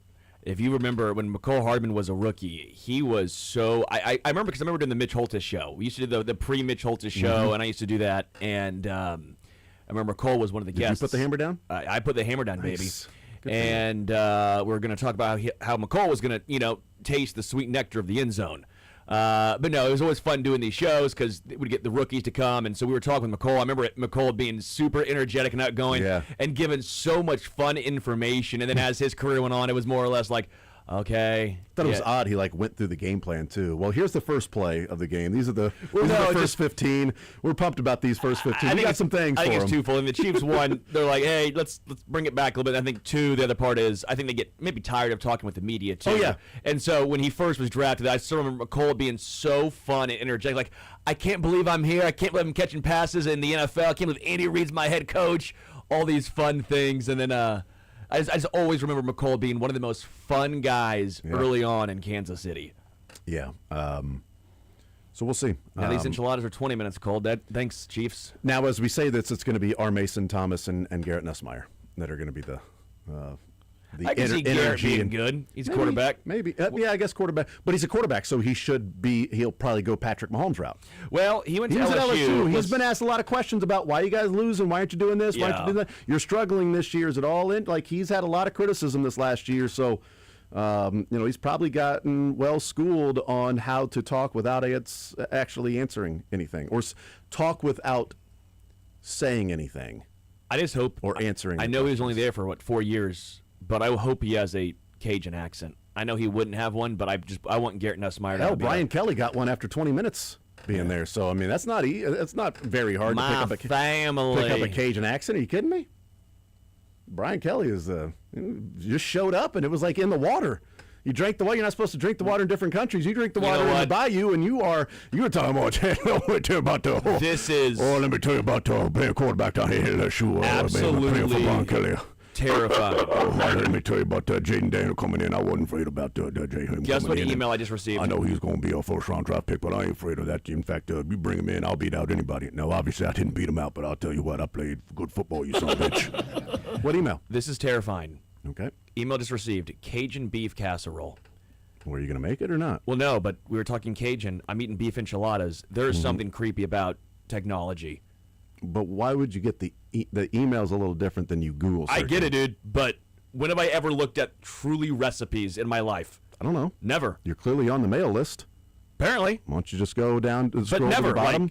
That's creepy. You can scroll to the bottom and you can take yourself off that list. Right when I say Cajun, unsubscribe. 20 seconds after saying Cajun, I get a recipe for Cajun beef. You know how many times we've said Cajun on Thursdays? Well, today's a Friday, pal. I'm just saying. You know how many times we've said that on Thursday? You should have got those emails before. Anyway, I really want Garrett Nussmeier to get up to the podium. I'm just so excited to be the Kansas City Chief quarterback and learning from Patrick Mahomes and Andy Reid. I tell you what, man, those son of bitches are so damn good. I tell you what, I throw the football over the mountains. Beautiful patch of grass. I ain't never seen a patch of grass like that without that swampland in the middle of it. Getting close. That's what Lebo said. It ain't here yet. Relative term. They're getting close, and it's like Ray Allen, right? Getting there. I'm emptying the bag here. You know what I mean? No. Darcy, I think, got that Ray Allen. We're going to the classics now. It's a very niche poll. That's a very niche poll. That's NBA Ray Allen. You in that poll? Getting there? I didn't. No, it's fine. Okay, good. The 9 people that know that reference got thrilled by that one. There you go. Good for them. Good for them. Matt Derrick, by the way, when we asked him about who is the All-Pro he would choose, and it's funny, the 4 of us came up with 3 different answers. I love that. I don't know what that means. Probably means that they've got needs at different places. But I went Peter Woods. You guys said R. Mason Thomas, and Matt Derrick went with this guy, Mansour Delaney. Sure, it's great. Just to actually get to play football now and do what I do. So it feels good just getting back to do what I do. And it's been a little over a week since the draft. Have things slowed down for you? For sure. I'm just trying to feel at home now and just get comfortable. Just really my main focus getting that playbook right and just be ready to go. What went into ending up with the number 5? Really wasn't too many options, but really I just like this number, and then I just feel like it was something new. I think Rasheed already had your number 4, so. Sure. Yeah, he got my number. I can't do anything about that. He the vet. So I'm just fitting where I can. What do you know about this franchise? Have you watched, are you an NFL fan? Have you watched what the Chiefs have been doing? Oh, for sure. You know, I grew up a Ravens fan. Not a Ravens fan anymore. But obviously, you know, that was some battles. You know, we always could never get past the Chiefs. So, you know, I definitely grew up, you know, knowing what y'all do. Brian Kelly told a story about how you came up to him in practice and said, based off the splits, you knew what the receivers were doing in practice. Do you remember what you said to him? What was going on with that? It just seemed like a kind of interesting story he told about you. Yeah. Me and BK, we probably just had a lot of conversations, but really just, I think I just take pride in, you know, my cerebral part of the game. You know, I just try to, you know, understand my alignment, my splits, and to help give me an advantage, you know, before the play even happens. And what did you see from them? How did you know what they were going to do, I guess? Oh, you know, you just try to eliminate routes, you know, so, you know, if it's a cut split or if it's a wider split, there's only a certain amount of routes you can do, so just eliminating that route tree make the game easier. What got you? You played a lot of different schemes, it seems like, with zone, press, man. I mean, what are you most comfortable with, or do you enjoy the aspect of maybe being able to do a lot of different things in that sense? Yeah, Coach Baker's defense, it was multiple defense. I got to do everything. I think that ultimately led me to be the position I am right now. And just, you know, similar to kind of Spags defense, you know, we play everything. A lot of NFL defenses, they may do one type of thing, but we play every type of coverage. Were you excited about? I mean, did you immediately recognize when you got drafted by the Chiefs that Spags is a guy that does a lot of press, and was that something that was on your mind pretty quickly? Oh, for sure. You know, a lot of the DBs that come here, they don't stay for long. That's not necessarily a bad thing. It just means, you know, they're getting developed and, you know, they're getting put in the best positions. So I'm just looking forward to be the next one. Hopefully I stay, you know. Let's do a couple more. On that, the Chiefs have kind of floated that they want you to be inside-outside. You did a little in college. I guess how comfortable do you feel like you are covering the slot? Yeah, I can just do whatever the team needs me. You know, whatever Coach Spags needs me, I'm willing to, you know, try to be the best at it. Last two, we'll go Herbie and then Todd. What kind of scouting report, if we asked you to give on Garrett, you would say about his skill set he's bringing here? I say just a leader. That's bigger than anything. I think, you know, obviously he's a rookie now, but just his leadership skills and off-the-field skills, and he's a competitor. A lot of times guys who come here have never been to an NFL game. You grew up a Ravens fan around. Do you get to go to games when you were a kid? For sure. I went to a couple games, played in the stadium, you know, so I'm very familiar with that. What sort of advice did you get from anyone about, not for the football part and all that stuff, just about off field and being an NFL player? Did you get any advice from anyone so far that's sticking with you? Just be yourself, you know, be a sponge, you know, be humble. That's the main thing I'm trying to do. Thanks, Mansour. Appreciate y'all. All right, there's Mansour Delane. Quicker to the answers, quicker to the point. PR got a hold of him. I knew it. He was about to come out like Trent McDuffie. He did say cerebral, though. Like, he focused a lot on the mental side of things, too. Taking routes away, understanding where wide receivers set up, all of those things, the nuances. Which is the story that Brian Kelly told. Well, you know what? Speaking of another LSU player, here's Nussmeier. In these practices, but no, I'm just kidding. It'll be just like practice at LSU. So, yeah, he's a great player. It's been cool to have him around, get to, you know, have a familiar face for sure. You're just growing up around the NFL game. Just are you accustomed to the environment in the schedule that's going to be coming up for you? Yeah, in a sense, you know, I got to spend some time, you know, obviously around my dad, and especially when I was in high school, and you know, he was with the Cowboys, and so I have a familiar feel of kind of how things roll and how things work in this league. But at the end of the day, I'm still a rookie. You know what I mean? I'm going through my first process in this as well. So I'm taking it day by day, and I'm just so grateful to be here. One of Andy Reid's specialties is developing quarterbacks. I guess when you look back and what he's going to do with you, what do you hope to take away in the long term? Yeah, I mean, obviously there's so many things. You know, Coach is such a legendary coach and such a great football coach, and so, man, just trying to be a sponge around him. Anything I can take from him, that's what I'm looking to do. Garrett, have you connected with Patrick yet, and just what have those conversations been like? So Yeah, I met him the other day. No, just kind of, hey, what's up, you know, getting to know him. So really excited for this opportunity to learn under him, obviously. And so, yeah, it's been great. And obviously, last year at LSU was kind of a funky season. How do you view that now compared to where you want to go? Yeah, I mean, it was something that I went through, you know, as I said many times before and back at LSU, but my first time speaking to you guys, you know, I want you guys to know my faith is a big part of who I am. You know, I'm a huge believer, and, you know, I'm a son of Jesus Christ before I'm a football player, and so I believe everything happens for a reason. And I believe that, you know, what I went through last year was meant to be, and so having gone through that, you know, I've grown from it, and I've become a better player, a better person, a better man. And so I'm grateful for the struggle. I'm grateful to have gone through that because, you know, I know it's going to help me going forward. Go next to Herbie. Mansour highlighted your leadership qualities as one of your top attributes. What makes you an effective leader? Yeah, I mean, I think, just growing up around the games, kind of understanding football and, being taught at a young age what a quarterback's supposed to do, what it's supposed to look like, and just trying to fill that role, do everything I can, get to know my teammates, and get to know some of these guys that I've never played with before, so. Garrett, what went into getting 14 for now? Did Cyrus get the draft 13 in front of you? Or? I don't know. Yeah, look, I'm just grateful to be here. I'm just excited for this opportunity. At the end of the day, a number isn't everything, so. What was your dad's advice to you? What's your family's advice to you? Yeah, just to go at it and just to be myself, So to be a sponge, to get better and focus on improving myself each and every day. So. Good. You guys get a peek at the playbook yet? All that stuff, is it everything you kind of thought it would be? Yeah, absolutely. I mean, you don't put up the numbers that these guys have put up with over the last 10 years, whatever it's been, without having a very good system. So it's been a lot of learning, a lot of grinding, and so I'm excited to continue to get to do that. We'll go a couple more. Good. Great. Thanks, Garrett. Appreciate it, guys. God bless. All right, there's Garrett Nussmeier, and said about Mansour Delay and started off and saying, well, in practice, I'm not going to throw his way. But then, it's good to have a familiar face around and things like that. But it is kind of cool to ask Mansour Delane about Nussmeier and Nussmeier about Mansour Delane because they played on the opposite side of the ball and they practice against each other. So what does Nussmeier bring to the table? What does Delane bring to the table? What's he bring to the table is me not throwing his way in practice.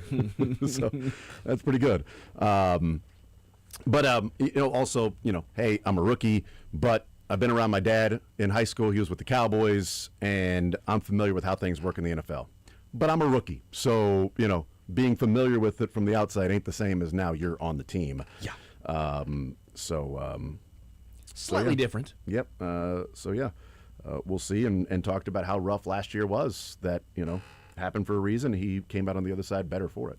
Here is R. Mason Thomas. Mason, a lot was made from the front office just about your ability to get off the line quickly. I just wonder, how do you work on that, and how much do you feel like that's pretty vital to what you do? Yeah, that's the most important thing about my game is getting off the ball. You got to rep it, and then you got to track kind of help me with it too, just how to start, the stance, what it should look like, and then the coaches here too. What'd you run in track? I ran the 1, the 2, the 4, 4x1, 4x4. I wasn't all that fast, but I wasn't all that fast. It's some South Florida got some speedsters. You talk about Nick Bonito being one of your influences. I mean, Oklahoma has had a bunch of guys similar with that prototype. It just is that what drew you to the school, and how do you kind of let those guys influence you now that you're in their shoes in the pro level? Yeah, he definitely was a big influence. The Lord led me to Oklahoma, but he was also one of the part of the reasons that I went to. And yeah, I ask him all the time about different things he looks at, like what he does to help his pass rush, what he focuses on. Like, he's not a big guy, so we don't necessarily have to look at the power, but then he shows us how you use power between that too. So a lot of things. Just how much does he come back to campus? How much have you talked to him through the years? Yeah, he comes back. He'll come back. Last year he came back for the Missouri game, like wherever it lines up on this bye week. He was down in South Florida one time when I was down there. But our schedules don't be aligned sometimes. But yeah, I seen him. How do you think your game is going to mesh with the NFL? What do you expect? Yep. My game, I think it's not like college, but wherever the defense wants you to play, that's at the end of the day, it's football. So you know what I mean. So it's going to be a majority of the same. Yeah. In lighter speed, like rushers, the run game is always a conversation. I guess. How do you hope to prove that you can hold up, setting the edge in the run game? Yeah, I just got to go do it. The tackles here are bigger. They're more technical. They're pros. So, but at the end of the day, you still got to go stick your nose in their chest. Now that you're here, what is your opinion about the franchise, the environment, the facility? It's a lot like Oklahoma, really. Kansas City not too far from Oklahoma, but yeah, it's definitely, you see all the trophies, the Lombardis, like it's definitely different, and it's definitely, like a program that's a dynasty for sure. What went into the selection of 34 for you? That's usually a linebacker number. Mm-hmm. So maybe some questions about your position too. Closest to 32, 32's taken. Still open for numbers though. And this isn't the first time you've had Chiefs on your jersey either. What's the No. kind of coincidence of ending up with that name again? Yeah, it's actually crazy. They were chanting that in when I got drafted. The guys from Carmen Gibbons, the Chiefs, they were chanting once a Chief, always a Chief. So that was pretty. Yeah. We'll go next to Taylor. Then Todd. Just wondering what the last week's been like for you. It had to have been crazy, just being drafted and then all the phone calls you got and then packing up the bag and getting it. Yeah, it was pretty crazy. To be honest, I thought time was gonna, freeze for a second, but it just kept on going. Like the next day, I woke up, and I'm like, well, I didn't even really, what do you call that word? I really didn't even realize that I was a Chief because I was looking at the 4th through 7th round. I'm like, the Chiefs pick up somebody. I'm like, oh, I wonder how that looks. Well, I'm gonna be there with them. So that's the word register. It didn't register with me that I was a Chief at one point. But yeah, the week's been smooth. It's just going back to working out, and it's like, I don't know. It's different.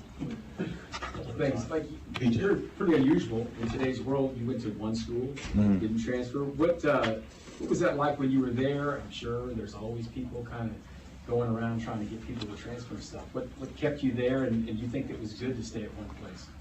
I've been keeping track. You're the 28th person I think that said that. That's pretty unusual. Yeah, I love Oklahoma. I didn't feel like I needed to leave. I knew when I wanted to pick, the Lord led me to pick that school, so I didn't have a drastic reason to change. Like, obviously, if they wanted me to play, like safety, then obviously I have to leave. But I didn't have a drastic need to change, so I stayed. The Lord called me back for another year, my 4th year. People were talking about coming out 3rd year, and I came back for a 4th year. But yeah, it was either 3 years and done or 4 years and done. And then I heard last night at the rookie dinner, Texas Longhorn, I guess maybe Keith Cash was talking about Oklahoma and Texas with you a little bit. Is that, that stuff sticks with people. Is it a little bit weird when you talk to some of these guys and they went to 2 or 3 schools? Do you like the fact that you were just at one place and then you can still talk smack with the guy who played for the Chiefs 25, 30 years ago? Yeah, I do. It definitely, because you got a lot of stories. You got a lot to relate with them because they've been, like through the culture change or like anything like that. But no, the people that did change their school, whatever school they came from, I probably played them. So it's like different to see them in different teams. So it's kind of cool. Okay, we'll finish up with PJ. Obviously y'all are early in the playbook, but just I know you like to kind of switch between 2 and 4 point stance, just with your hand down in the dirt. Just do you have a preference, and have you and Spags and Coach Cullen talked about how they want you to line up at all? No, wherever he wants me to line up, I'll line up. I don't really have a preference between both. Both is kind of the same because you're low enough, so it's kind of, if I do tend to fall, I do put my hand down like I'm in a 3 point, so you're low in both, so I don't really have a preference. Thanks, Mason. Appreciate it. All right, so there you go, R. Mason Thomas. That last question, he was asked about, 2 point stance, standing up, or hand in the dirt, talking to Spags, and he said no, but wherever he wants me to play, also those things are kind of the same. Did get the question of, conversations, how maybe they want to utilize you. So there you go. Here is Cyrus Allen. Obviously, you're getting a lot thrown at you, and you're getting a lot of new faces as well. Just getting familiar with the offense for real, and get to know the guys that I'm playing with, and just get the timing down with the quarterbacks for real. Have you heard from Travis Kelce? Yes, sir. That's my guy. Yeah, what did he say? He was one of the first ones to hit me. He said, let's have him go. He's a Cincinnati guy, so that was exciting to really chop it up with him for real.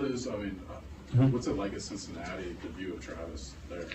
Man, it's crazy. I ain't gonna lie. I think he got a lot of stuff named after him. I think the hotel that we was at, I think like our key card is a picture of him on it. so it was crazy. I'm like, this is Travis Kelce? I'm like, that's crazy. I wish I could get that treatment, but hey. You went to multiple schools in college. Was that an advantage for you? Did you pick up different things along the way? Or? Yeah, most definitely. I met a lot of great coaches, got a lot of great coaching from them guys, played with a lot of good players, and just taking a lot of, the knowledge of the game from different coaches and different players was tremendously, good for me, so definitely. What's your first impression of just being in the building and being part of the program? Man, it's crazy. I ain't gonna lie to you. It's still surreal for me that I'm here because, I worked extremely hard to get here. I'm still just, still amazed, kind of, so. some guys say that they can feel the aura of championship Yeah. and walk through the door. Could you? Yeah, most definitely. So. We're going to see one of your college teammates a little bit today at practice, Jeff Caldwell. Describe him. What kind of player is he? Man, Jeff a dog. I ain't gonna lie to you. Jeff a dog. He's 6'5", 6'6", one of them heights. Jeff a dog. He's talented. I'm excited that he here with me. I was like amazed that he got signed to him. Like, bro, let's go back to work. So. So I know rookies don't always get a lot of choices in numbers, but Yeah. what went into landing 13 for you? Nothing. I didn't have a say-so on it first, so I can't do a lot to you. But that's one of my favorite numbers. So they probably heard me, saw me roar at Cincinnati a little bit during the bowl game time. So that was good tremendously to get that number. So I'm grateful for it. Just another question on Jeff, I guess. How does it make the experience and transition a little bit easier for you that you have some? Yeah, definitely. A guy like Jeff on side of me, I know like a lot of attention gonna be off me, especially like with us being together and stuff. And I worked with him before, and us learning the plays and stuff together gonna be good for both of us. So. This is very. Huh? What do you think about this chief? Explosive. Yeah, I like it very much. Couple more. This is new. You haven't hardly done anything yet. You can have a real practice here a little bit. But they usually try to give you a lot of information early to see if you can handle it. What's that information been like so far? Do you feel like it's too much, the right amount? Are you swimming in the head yet? I'm swimming a little bit. I can't lie to you, but it's good. I'm learning everything, learning different positions, learning what everybody got. That's kind of like how I like to learn, so it's probably a little harder for me. But it's good. I've been learning everything. Everything been good for her. Being from New Orleans, a few guys have come through this way. Tyron, Clyde, and a few other guys, Justin Reed. What did you know about the Chiefs before you came? That they win a lot of games. They win a lot of Super Bowls, and they throw the ball a lot. So most definitely. Have they told you where you're going to line up, or is it just kind of just learn the whole offensive? Yeah, just really learning the whole offense for real. All right, thanks, Cyrus. Thank you. All right, there is Cyrus Allen, and we didn't even get the best question of whether or not he's a fan of Conair. I mean, that's the only thing I wanted to know. Only thing He I was wanted to know. entertaining. I like Cyrus Allen. I like That was him, fun. yes. But I'd also like to know, is he a Conair fan? I mean, because, you know, he and I could, as the kids Blow say, dryers? chop it up a little bit, you know? Either one. Maybe he's a fan of the Conair brand, or what's better, which is the Conair movie. We'll take a timeout, come back, continue rolling. What we heard from the players there are Mason Thomas, Cyrus Allen, Garrett Nussmeier, and Mansour Delane. More Zone coming up next.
All right, we continue right here on Sports Radio 810 WHB, hearing from 4 rookies of the 7 in the draft class. Did not hear from Emmett Johnson or Peter Woods or Jadon Kennedy.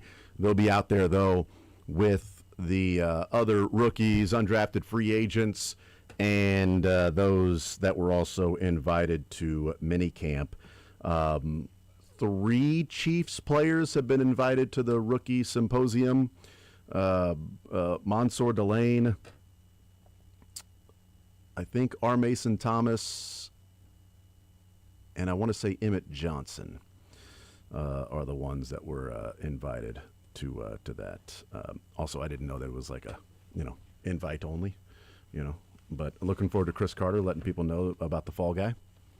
You gots to have a fall guy. Gots to have a fall guy, which was from the rookie symposium. This is great advice, man. You got to have a fall guy. Yep. Make sure that, hey, rookies, let's be smart about this whole thing, okay? If you're going to get in trouble, make sure one of your friends gets in trouble, all right? That was a Frank Clark conversation, if I remember correctly. That was what the Uzi. Is that what it was? That's that what it was. Clark was talking about it on the stage? No, that's what you and I would use that a lot when the Frank Clark situation happened. Yeah. You got to have a fall guy. No, because that was from, he was on the stage at the rookie symposium giving advice to rookies, which is, you know what? We joke about it's great advice. Great advice. Don't let it fall back on you. Somebody needs to take the blame for you, man. Yeah. Yeah, not to not do it, but have somebody that will take the blame for you. Yeah, because we know you're going to do it. I can give you advice to don't do it, but you're not going to listen to me. I'm just telling you, if it happens, set it up to where you're not the one that gets in trouble. Just be smart about it. You know what I mean? Be a grown-up about it. Don't be a child. Anything that stood out from... I thought it was funny that R. Mason Thomas saying that still not sort of registering that he was a Chief, that on Saturday he's watching some of the picks from 4th through 7th, and he's like, man, be interesting to see how that works out for him. He's like, wait a minute, I get to see it. I'm there. Yeah. I'm on the Chiefs. What the hell? Yeah. Like, oh, that's neat. Oh, wait a minute. Let's see how the Kennedy works. Well, I get to see how that works. I'm there. I'm on this team. I thought Cyrus Allen was fun again. I think him talking about Jeff Caldwell, he's a dog. He's a dog. 6'5" or 6'6". He's one of them heights. That's pretty good. He's fun. He does remind me a little of the McCall Harbin when he first was drafted, where it's just entertaining. You want to talk to him. By the way, does Travis Kelce know that his picture's on hotel key cards there around Cincinnati? That's great. And do Cincinnati Bengals fans know that Travis Kelce's face is on hotel key cards? Dude, it's crazy. Cincinnati?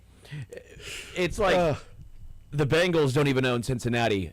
A Chiefs player owns Cincinnati. That's pretty legit, but saying he's like royalty. Kelce is around Cincinnati. Hey, I don't see no Joe Burrow head on those key cards. Nope, not at all. Not at all. But Kelce being the first guy to reach out to Cyrus Allen, which was interesting. What about but Jeff also, Caldwell? You think Jeff Caldwell got a call? Probably, or maybe, hey, pass along to Jeff Caldwell that, looking forward to seeing him, something like that, I don't know. But also, hearing the choices on numbers, we're like, well, didn't really have a say. Cyrus Allen was like, I got number 13, didn't have a say. But I did do an interview where I talked about 13 is one of my favorite numbers, so I'm pretty happy to have it.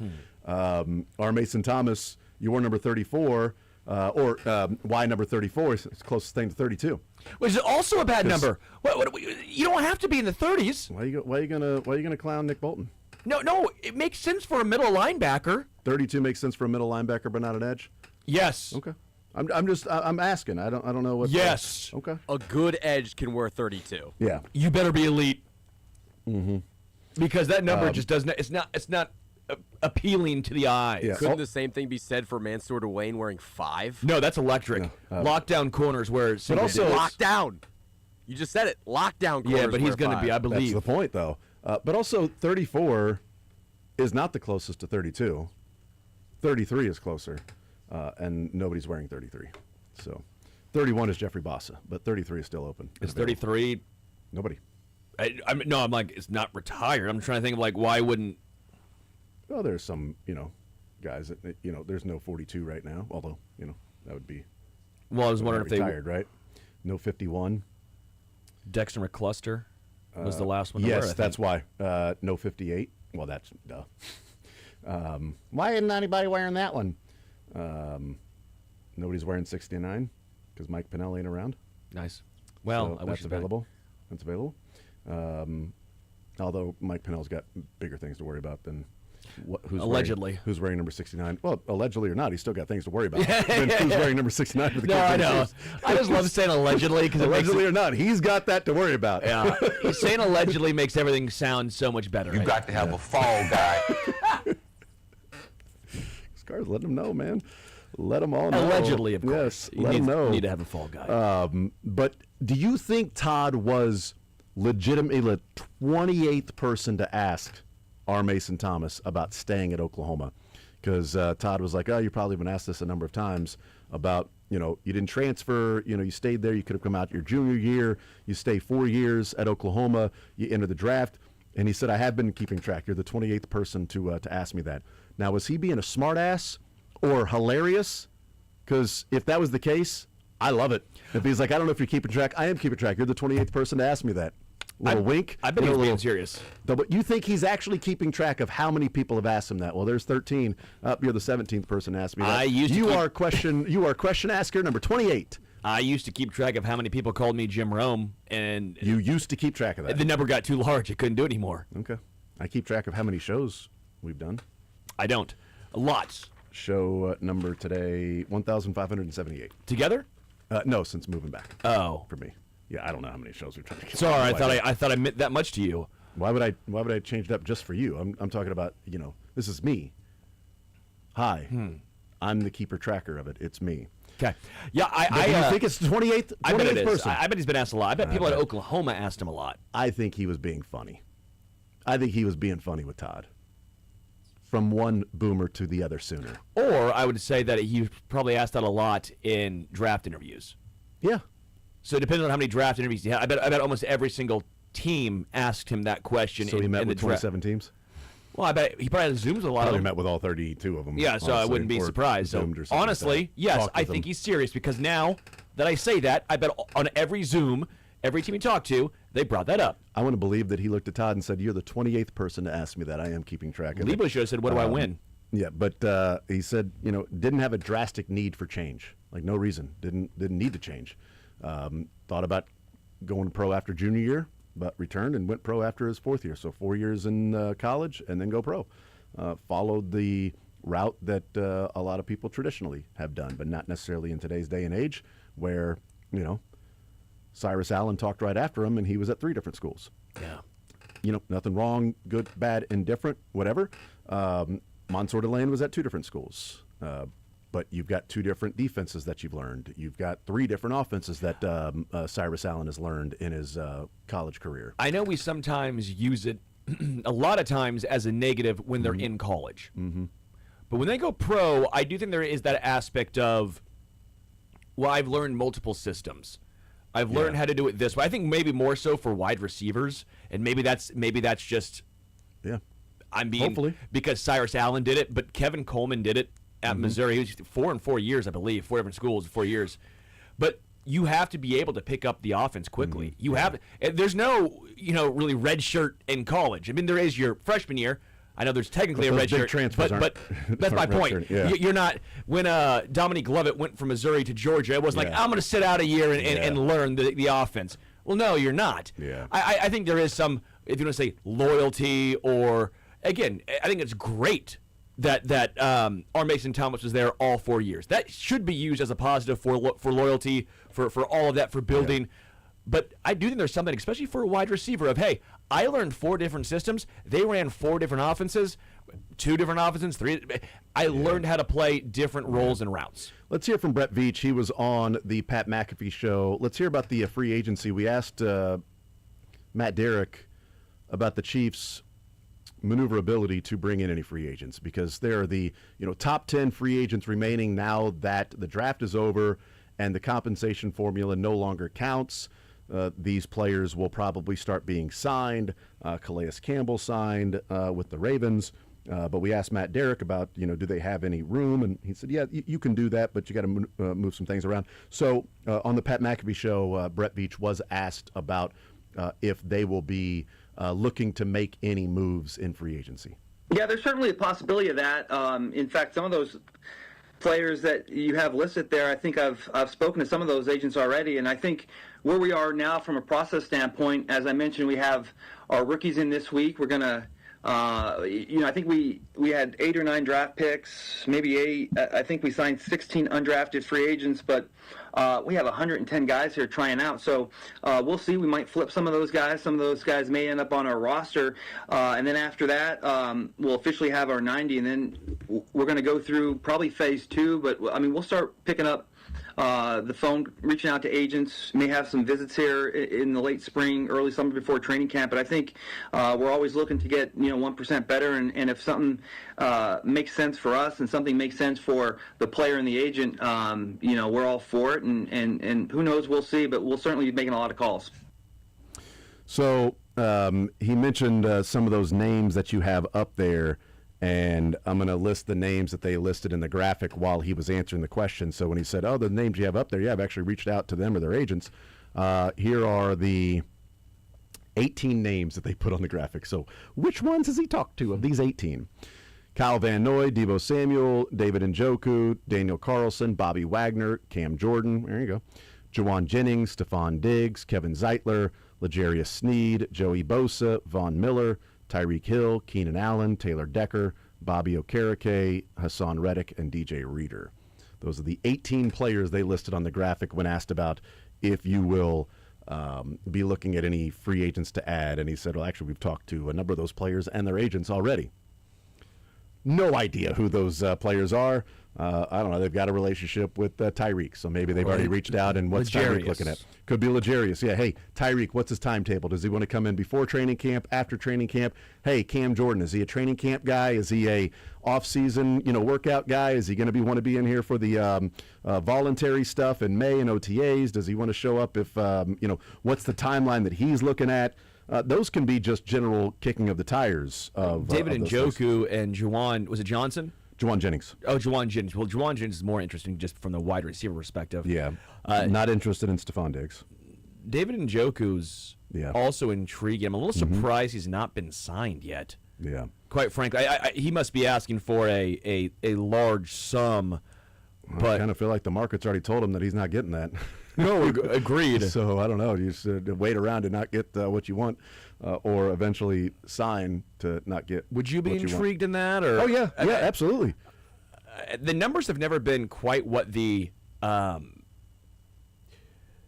potential has been for that guy. I feel like David Njoku. A lot of times you're like, man, he'll have a game or two where you're like, that's very good. And you look at the final season numbers, you're like, wow, that's disappointing. But then you got to also realize who's throwing the football. Yeah. Right? I mean, who was throwing him the football in Cleveland? And now they obviously have Harold Fannin Jr., rookie contract. The Browns, it made sense for them to move on. I wonder what his spot track number, I'm going to look that up. What his David Njoku, what spot track has his value? Yeah, what his value. Yeah, I don't know. It's an interesting question, though, just to see what it might cost. Because Cam Jordan is valued at 1 year, $6 million. So that's certainly somebody that you would look at. It says 2 year, $20 million, so $10 million AAV. Njoku, I mean, that's a little steep. When you're already paying Travis Kelce, it's a little steep. Yeah, but I mean, Travis Kelce's only 1 year, but a 2 year deal is usually 1 year, and then you can get out of it, depending on how you structure that salary cap. We will take a timeout. We'll come back, continue rolling more zone next.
All right, 1 more hour to go here on this Friday edition, last show of the week.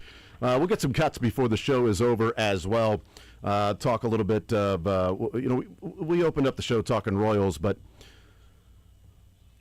talked about Noah Cameron, the struggles, the concerns with that. Also can talk about a couple of players that, how they're playing this year in non-Royals uniforms, sort of indictment on that part of it. But those are the non-fun conversations. Royals get ready for a pretty significant 10-game stretch, only 3.5 games out while sitting 7 games under 500. You got Cole Reagans. You got the Cole train going. Woo, woo! Reagan. We'll talk some more Chiefs next.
I will continue right here on Sports Radio 810 WHB. Jason Anderson with you, Sterling Holmes, Michael Darcy heading up until 2 o'clock. We got some NBA action tonight. Detroit heading to Orlando. My apologies with that. Let me just get the microphone set there. Ready to go. How about the Sixers Saturday against the Seas? I give them a C for their performance last night. Am I right? No, Sixers get A+. Paul George at age C 36 defensively is putting in work. The Pistons will be heading to the Magic tonight. Magic up 3-2 in that series with a home game. That'll be right here on Sports Radio 810 WHB. Later on tonight is also Lakers and Rockets, where Lakers chance to close the series out on the road again. Again, Lakers yet another chance to close the series out. They'll have a couple of more games with opportunities to close the series out. They've already had a couple of those games. They better, because why? If you get this back, you were up 3-0. Yes, they were. You get it 3-3. This game's in Houston. The last two games will be without KD. Yep, we'll see. What if he comes back? What if that game 7? Like, right. my point is, yes. if you're the Lakers, you got to get this out now. Yep. Don't even risk KD coming back. I actually thought that they went into the game the other night in LA and said, we ain't going to Houston. Yeah. Because the energy was quick and aggressive. But even with that being the case, they still fell behind early. Yeah. And then fought back late, and then Reed Shepherd, oddly enough, took over. Well, dude, Reed Shepherd's been pretty good. I mean, that's I shouldn't say oddly enough. I mean, it's a lottery pick. This is what's fun about the NBA is you look around, it's not always superstars. The current landscape of the NBA is not just superstars. I mean, Nuggets gone. What did Giannis do this year with Milwaukee? I mean, that was a multifaceted. Spend the entire year wondering if he was going to be traded or staying or going. Or... This has been team basketball. Yeah. Very much team. That's what Orlando's done. That's what the Sixers have done. That's what the T-Wolves did without Anthony Edwards. Their best player gets injured, and they found a way with guys off the bench. Jaden McDaniels, Naz Reid knocking down. I mean, again, that's what the NBA I think is so fun is all these guys are just high-level performers, and when a star gets injured, it's who steps up next, and then that guy becomes a potential star elsewhere, just even on the same team. I don't know. If you don't like NBA playoffs, that's your choice, but I think you're wrong. Let's hear from Brett Veach. We heard from the 4 rookies of the draft class in the noon hour, but Brett Veach was on with Pat McAfee today, and besides discussing his breakdown of the Oaks and all of the Derby prep he's fully encompassed with right now, with the Derby tomorrow, Oaks this afternoon, the Phillies, the ladies running today in the Kentucky Oaks. So they did talk about that. Brett Veach is a huge horse racing fan. And Artie is he gave his pick. I think Further Ado, I think, is who he chose for the Derby tomorrow. I head to FanDuel right now. Yes, I was actually hoping that that I shouldn't hope this, but I thought it would have been interesting if Further Ado was scratched, because a couple of horses that have been scratched from the Derby. Because then if they say, well, this one Without Further Ado, you'd be like, and Without Further Ado what? Yeah, that's pretty good. Well, and now you got this entire all these gates. You got the field of these horses Without Further Ado. And anyway, let's hear Brett Veach talk about, without further ado, let's hear Brett Veach weigh in on Kenneth Walker, the run game, and let's hear what he has to say about running the football this year. Here's Brett Veach on with Pat McAfee talking about that move, what it means, and going and getting Kenneth Walker. And offensively, we certainly have to grow and get better there. And I think, we certainly made, an effort to improve the running game. We added Super Bowl MVP Kenneth Walker. Feel real good about our offensive line. We've invested a lot in the offensive line the last few years. We have Creed Humphrey and Trey, and then, the first-round pick last year. But I think the emphasis on the running game this year and bringing EB back is certainly going to play a factor in that. You guys know how talented he is and how much he demands the demands he puts on the linemen up front. And, obviously Eric's probably one of the best running backs coaches of all time. So we're excited to add Kenneth Walker. We added a 5th-round pick in Emmett Johnson, but I think, getting back to, the old school, play defense and, establish that run game, I think will take a lot of pressure off Pat, and as he's working back from that injury, allow him to kind of do what he does, and hopefully by midseason, late season, Pat's in that groove, and we have this thing cooking. Did you expect Kenneth Walker to be available like that? Well, I did November, December, and then he went on that playoff heater, and I got a little worried. I think I actually texted Pat during the Super Bowl after he busted that long run and got called back, and I said, he's gonna run right to another team because there wasn't a lot of running backs available. But look, I think Kenneth saw the fit here and saw the vision here, and once that window opened, I think it was pretty clear how much we coveted him, and again, we're super excited to have him here and help get this run game going. Stop me if you've heard this before, but Brett Veach is talking about the offense and getting the running game rolling. Invested in the offensive line, as he said, and to help Pat to take things off his plate, to get the running game going and have him here, to the point that during the Super Bowl, so clearly they had targeted Kenneth Walker as their number one guy they wanted to go out and sign in the offseason. And he talked about November, December. And then he said February, he's, breaks that big run in the Super Bowl, and he texts Patrick Mahomes. So clearly Patrick is on board with, let's go get a damn running back. Yeah. Seriously. Hey, maybe take some stuff off my plate. I am coming back from the knee injury, but, let's get this running game going. Let's make it easier without 78% of light boxes that we're going up against. And if they do that, let's make them pay. Let's go get somebody that is a difference maker. And Brett Veach texts Patrick Mahomes after he breaks that run and goes, well, he's going to run himself to another team. We all thought that there was going to be a franchise tag for Kenneth Walker, but that wasn't the case. They did not put the franchise tag on said Kenneth Walker, which is good. And I'm cool with it. Certainly, yes, absolutely. They went and got themselves a running back in the first round. That's fine, Jadarian Price, and they've got Zach Charbonnet coming off the ACL. But we thought with the ACL injury for Zach Charbonnet and Kenneth Walker playing the way that he did, they would put the franchise tag on him. They did not. They drafted a running back in the first round out of Notre Dame with Jadarian Price. So clearly was somebody that, as the season went along, and they're putting their free agent board together, because, during the season, they're looking at free agents and drafts and everything like that. They're starting to put together their 2027 NFL draft board right now with the scouts. So as the season goes along and you're looking at free agents, who's going to be there, who's not going to be there, and boy, you got to upgrade the running back room because you're watching it in real time and everybody's saying this running back room is so generic. And they're like, Kenneth Walker, he's a free agent. Kenneth Walker's the guy we're going to go and get. It would have been a lot cheaper if Charbonnet didn't tear his ACL. I think it would be a lot cheaper if that didn't happen. Damn it, Zach. But would they have gone after him? Well, it sounded like they were going after him in November, December. What, yeah. But that was the guy they wanted. And then it was like, well, crap. Now we're probably not going to get him because now he's doing this in the postseason and he did this in the Super Bowl. He just ran himself to a different team. The text to Patrick Mahomes. Speaking of Patrick Mahomes, he was Brett Veach was asked about Patrick Mahomes, and they mentioned a lot of different quarterbacks going into this 2026 NFL season and talking about, the legacies and these quarterbacks that are going to the Super Bowl, trying to go to the Super Bowl. Bo Nix has been to the Super Bowl. Joe Burrow's been to the Super Bowl. Lamar Jackson, Josh Allen, AFC Championship games. The next guys. And yet always in these conversations, Mahomes is sort of put aside. And let's talk about everybody else. Or let's see how we can get them up to Mahomes.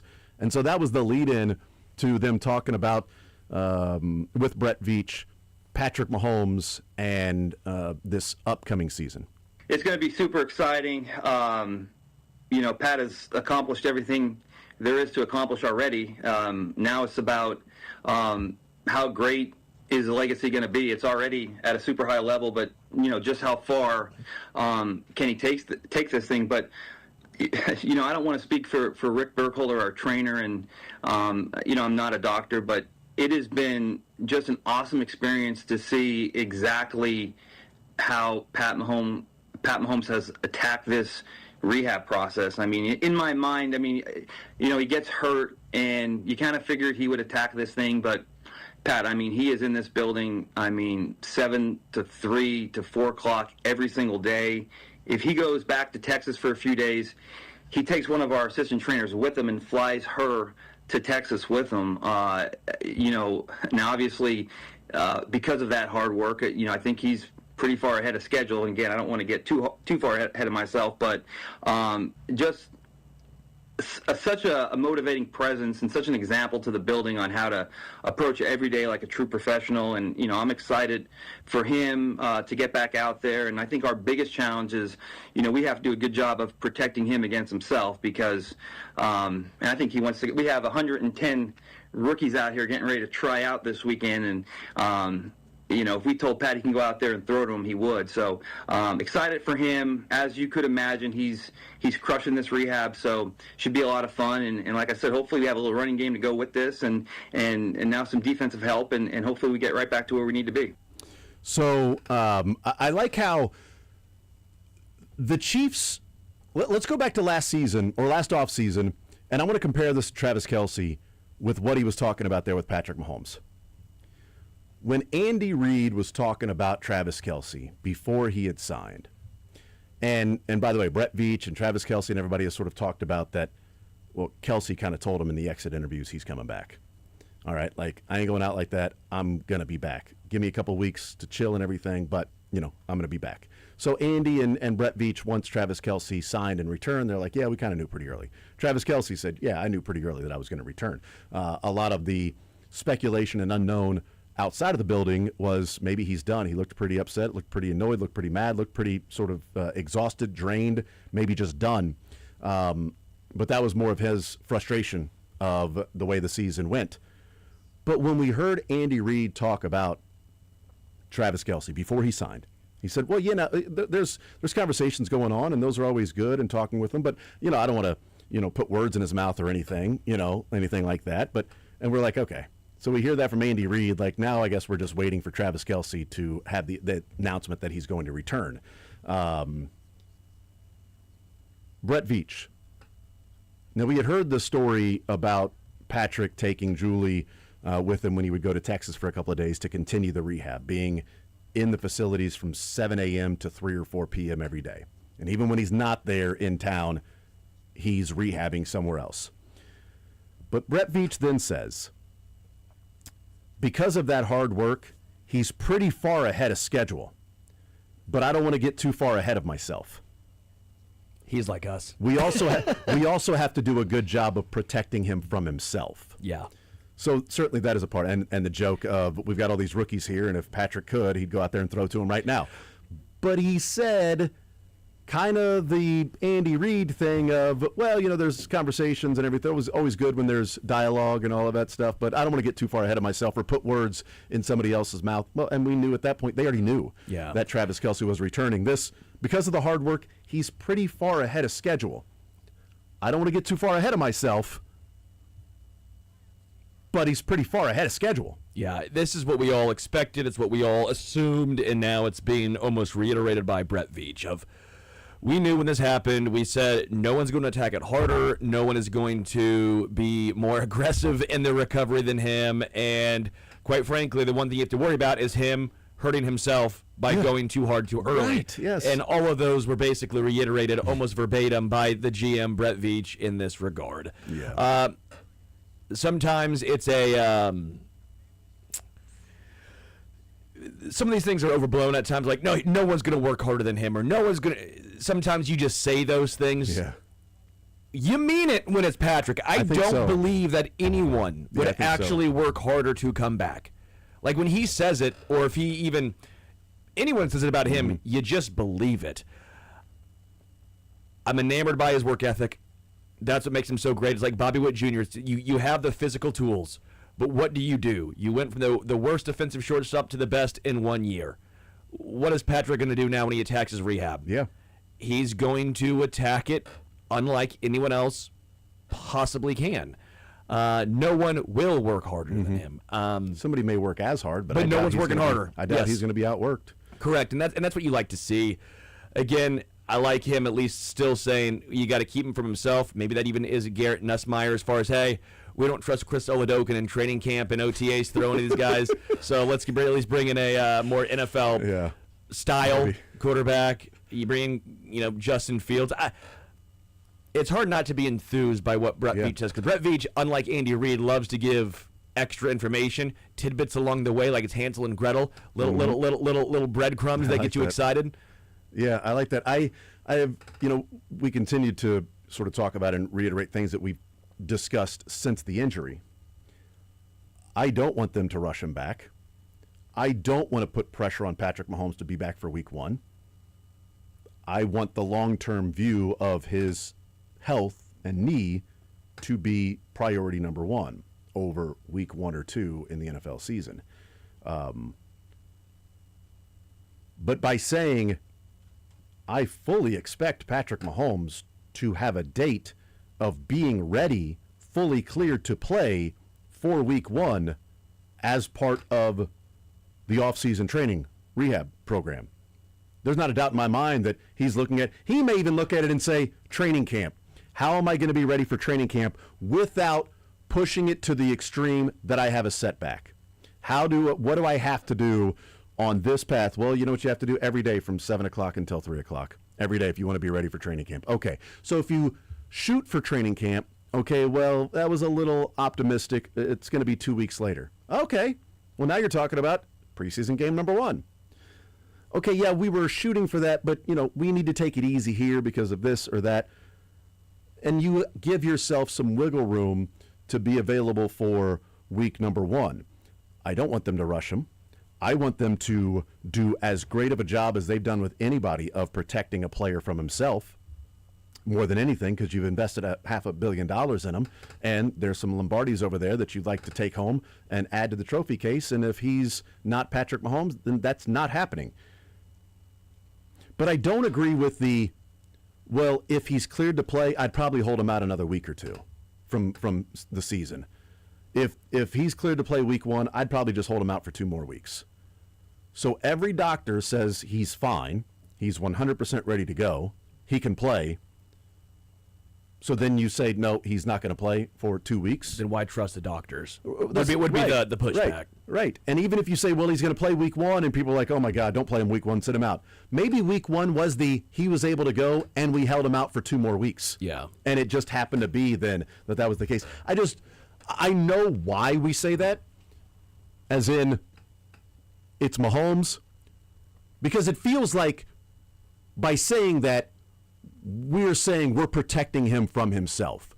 But what you're doing is you're saying, well, the doctors don't actually have the right information, and we don't trust the doctors, and 2 weeks more of rehab and rest is going to mean that he does not re-injure that knee, as opposed to if the doctors are fully clearing him to play.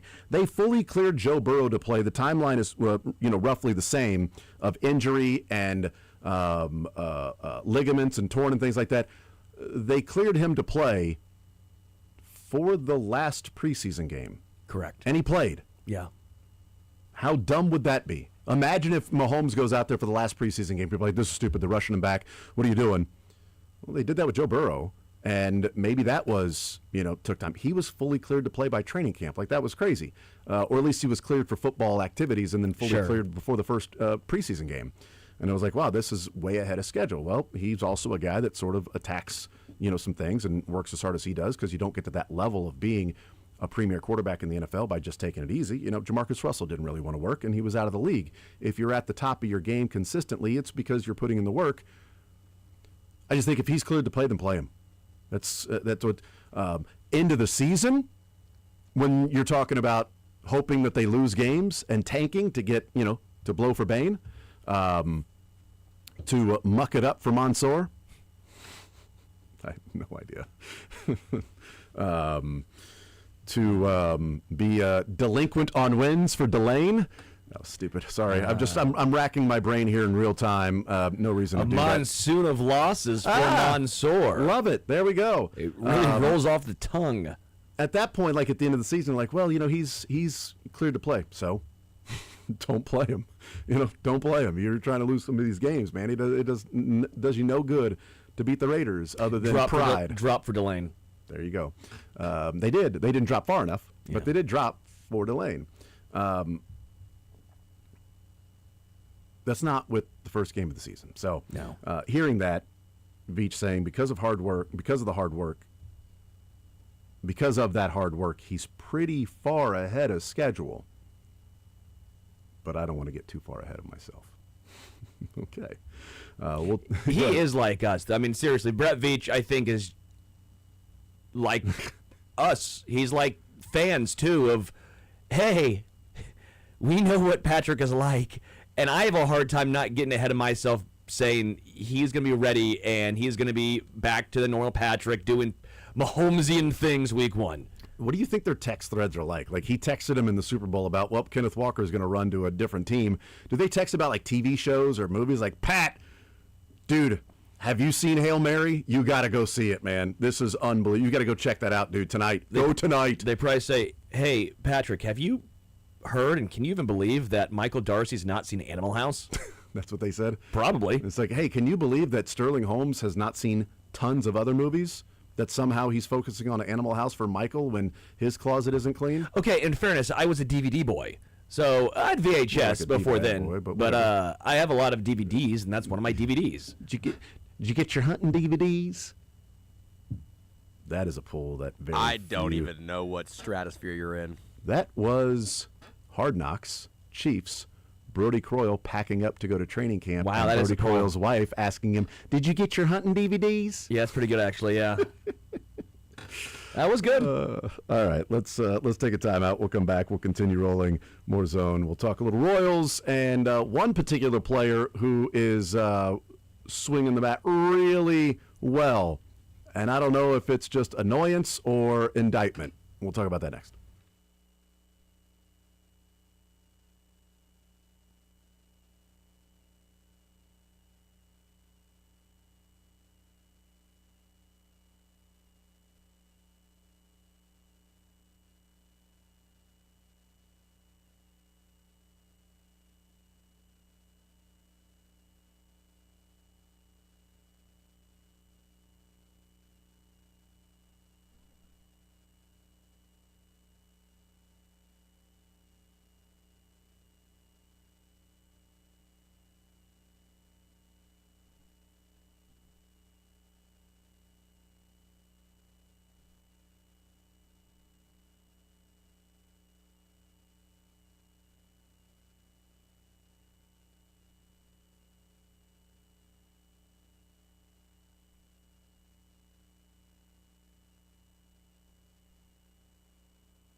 Royals in action tonight against the Mariners. Cole Reagan's on the mound.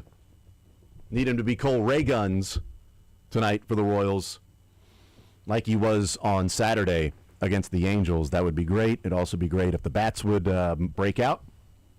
That'd be cute. Shockingly, bad pitching, bad hitting, and bad base running, and to an extent bad defense, has led to a bad ball club.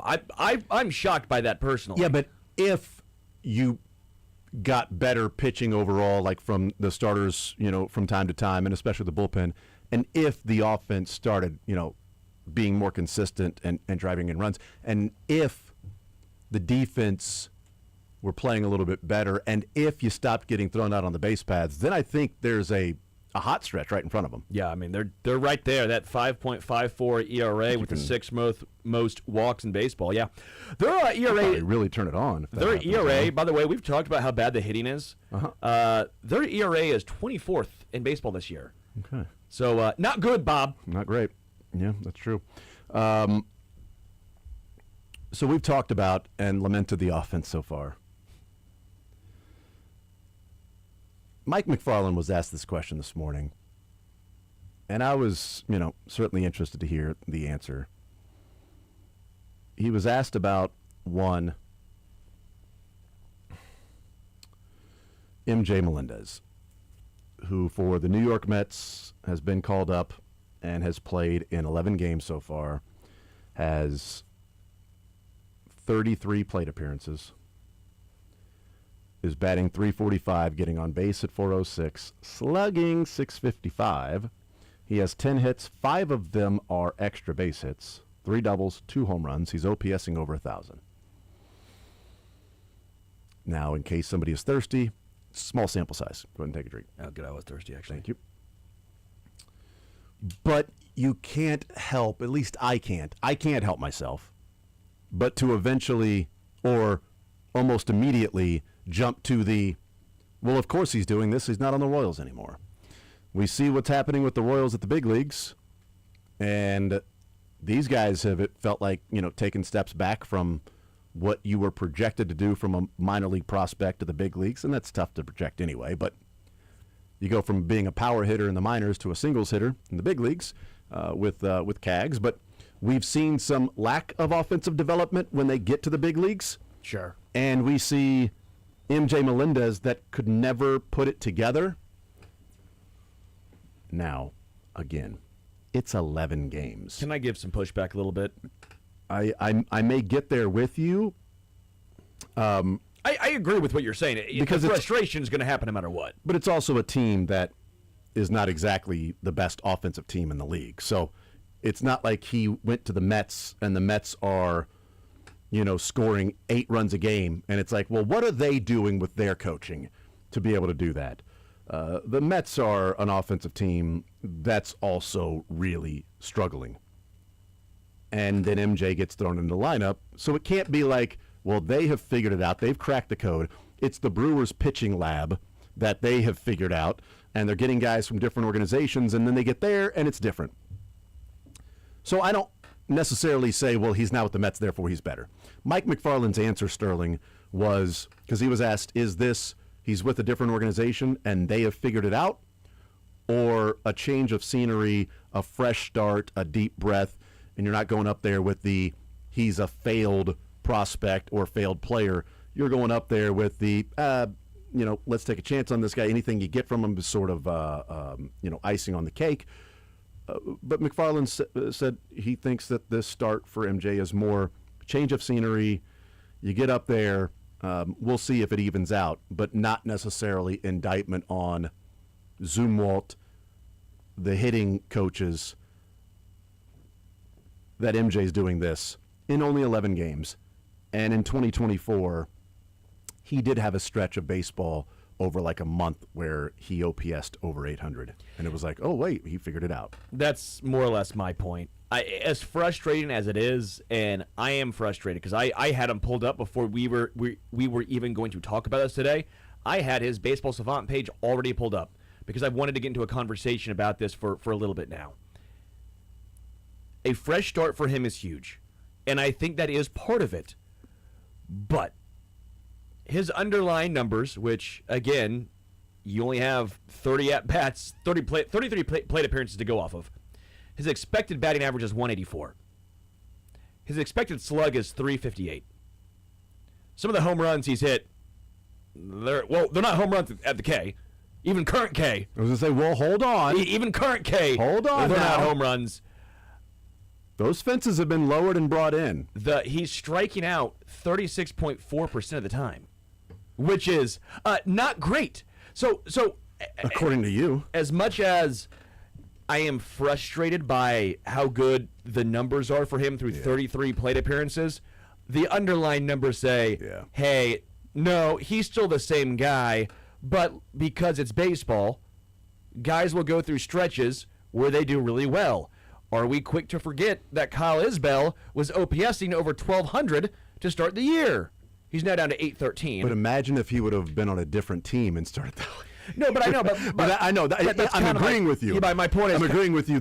We'd have this same conversation about Isbell through the first 2 weeks of the season if he was on a different team that we're having with MJ, and now we see Isbell as Isbell. And to an extent, Jake Junis was like that. We used Jake Junis forever. Although there was more support with the pitch, more sample size for the pitchers that went somewhere else. At that point, there was. But then we looked at his first month or so and go, oh my gosh, look at what Jake Junis has done. And then we looked at the end of the year and we're like, although now he's yeah, and same with Brad Keller. Yeah. You can I think the case study though is Ryan O'Hearn. That's what I was going to bring Ryan up too. O'Hearn's a real one. Brent Rooker is a real one. But I don't think Brent Rooker to me isn't the well, you had him in your system, you tried him, you played him, it didn't work out, you gave him opportunity after opportunity, then he went somewhere else and succeeded almost immediately. That was Dayton Moore, though, wasn't it? Not playing him, not keeping him called up. O'Hearn or MJ? No, Brent Rooker. That would have been, I believe. Well, I mean, it was just a quick little stint with the Royals. Well, I know, Rooker, but the fact they didn't see anything there because he wasn't good, because he wasn't good defensively is what it was. Right. O'Hearn played 342 games with the Royals. Sure. And OPS'd at 683. And then they moved on from him, and he has OPS'd in Baltimore for 2.5 years, 796. San Diego for 50 games, he OPS'd at 736. And now with Pittsburgh through 30 games, he's OPSing at 875. Yeah. He has been a damn fine player, a really good player, as soon as he left the Royals. I don't think MJ's that guy. I don't think he is either, but I also said, O'Hearn in Baltimore, he ain't this guy. We'll see what O'Hearn looks like in a month. We'll see what he looks like in a few weeks. I liked O'Hearn. I rooted for him. He was funny. Yeah, the tweet that he put out was great, when he signed and everybody just started, screaming at the front office that they brought him back. And then he tweeted out and said, haven't been on Twitter. Is there anything going on today? Like, he knew what was going on. No, but as bad as the hitting is, I root for him. As bad as the hitting has been for Kansas City, I don't think looking at 33 plate appearances by MJ with the underlying metric, if they were all screaming, yeah, it looks like he fixed his play, his approach has looked better, his contact is better. His bat swing is at a different angle or a different degree. And we're not seeing that. And so to me, this is a 33 plate appearances that have been really good for MJ, and water will find its level. There are other things that I'm more upset by. Isaac Collins looking the way he's looked. Yeah. After looking like he looked in Milwaukee. He had a great homestand. He did, though. Maybe he's going to start turning it around. Hope, or maybe he's a guy plays well at home.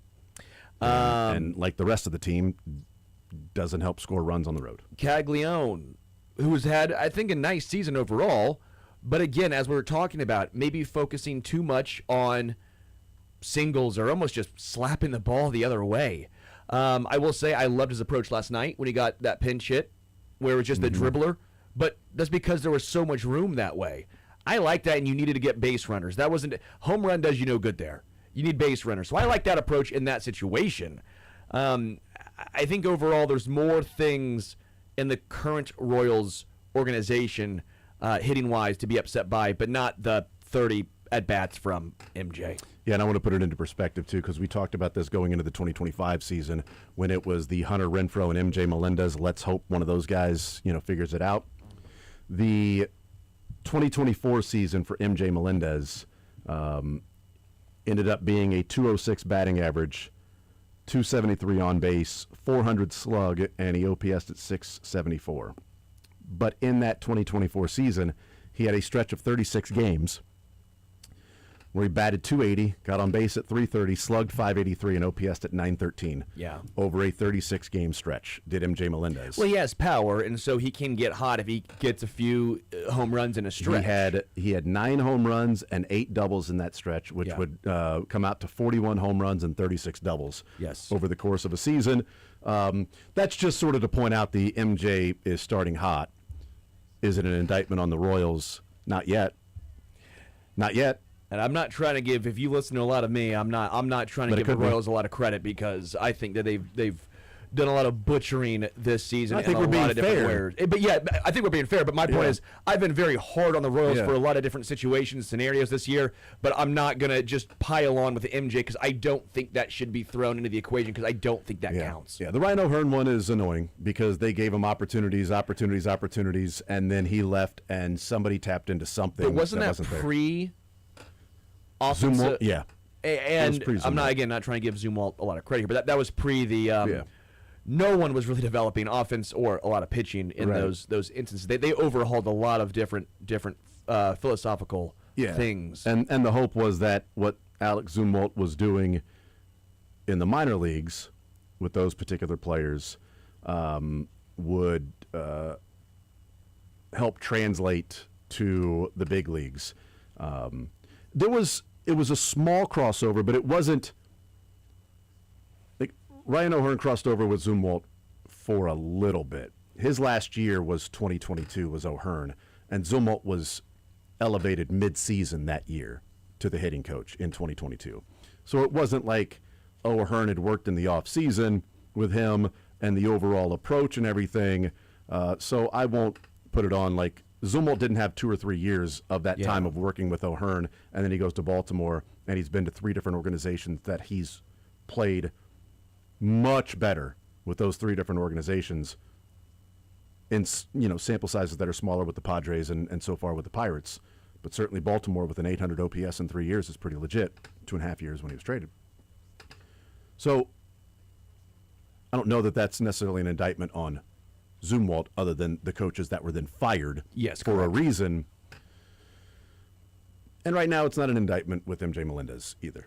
Just 2 weeks from now, he could be a guy that they start yelling about in New York, that why is this bum playing, when right now it's like this guy's got to play every day. Hey, you might have found something in this MJ Melendez guy, because the offense is the second worst in all of baseball. The Mets are brutal offensively. They have scored the second fewest runs in all of baseball. We want to talk about like the Royals and how bad they are. The Royals have scored 20 more runs than the Mets so far this year. It's not like he went to a team that has amazing offensive performances. Which is why I say you ride the hot hand when you can. It's why I would like to see, to an extent, Starling Marte tonight in the lineup. I wouldn't hate it. Do you put Jack at DH? Or Jack at first base? Or I'd probably Marte as either DH. I'd probably DH Marte. I might try somebody else at first base. Sure, you can put Cax if you want to. But I'm just saying, like maybe Nick Lofton. I would assume Vinny's back in the lineup tonight, considering. Yes, I'm saying if he's DHing tonight. If Vinny's DHing, try somebody else over at actual first base. The point remains that the pitching staff has been the best with Salvador Perez catching. Whatever your thoughts on him defensively, the ERA does not lie. He's also way better at the ABS system as well. For as bad as Salvi's been hitting this year, horrible OPS in 586. That's not Zumwalt, by the way. Let's call a buck a buck.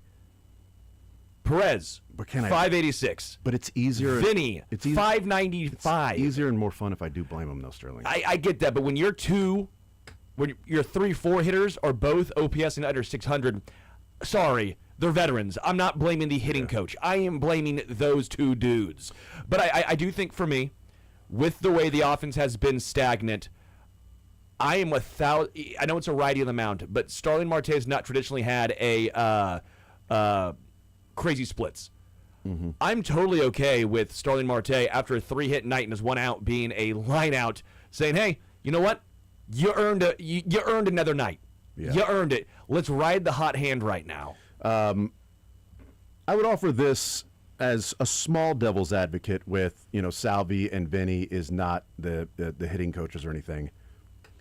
It is part of the job of figuring out why a player may be struggling. Agreed. And helping them get out of that. This seems to be more prolonged for Vinny than what we saw last year, what we've seen in the past. And Salvi, when we say, he starts slow, 2024, Salvi came out of the gates batting like 360. Yeah. It was like, oh my God, Salvi is rejuvenated. And, they got off to a great start.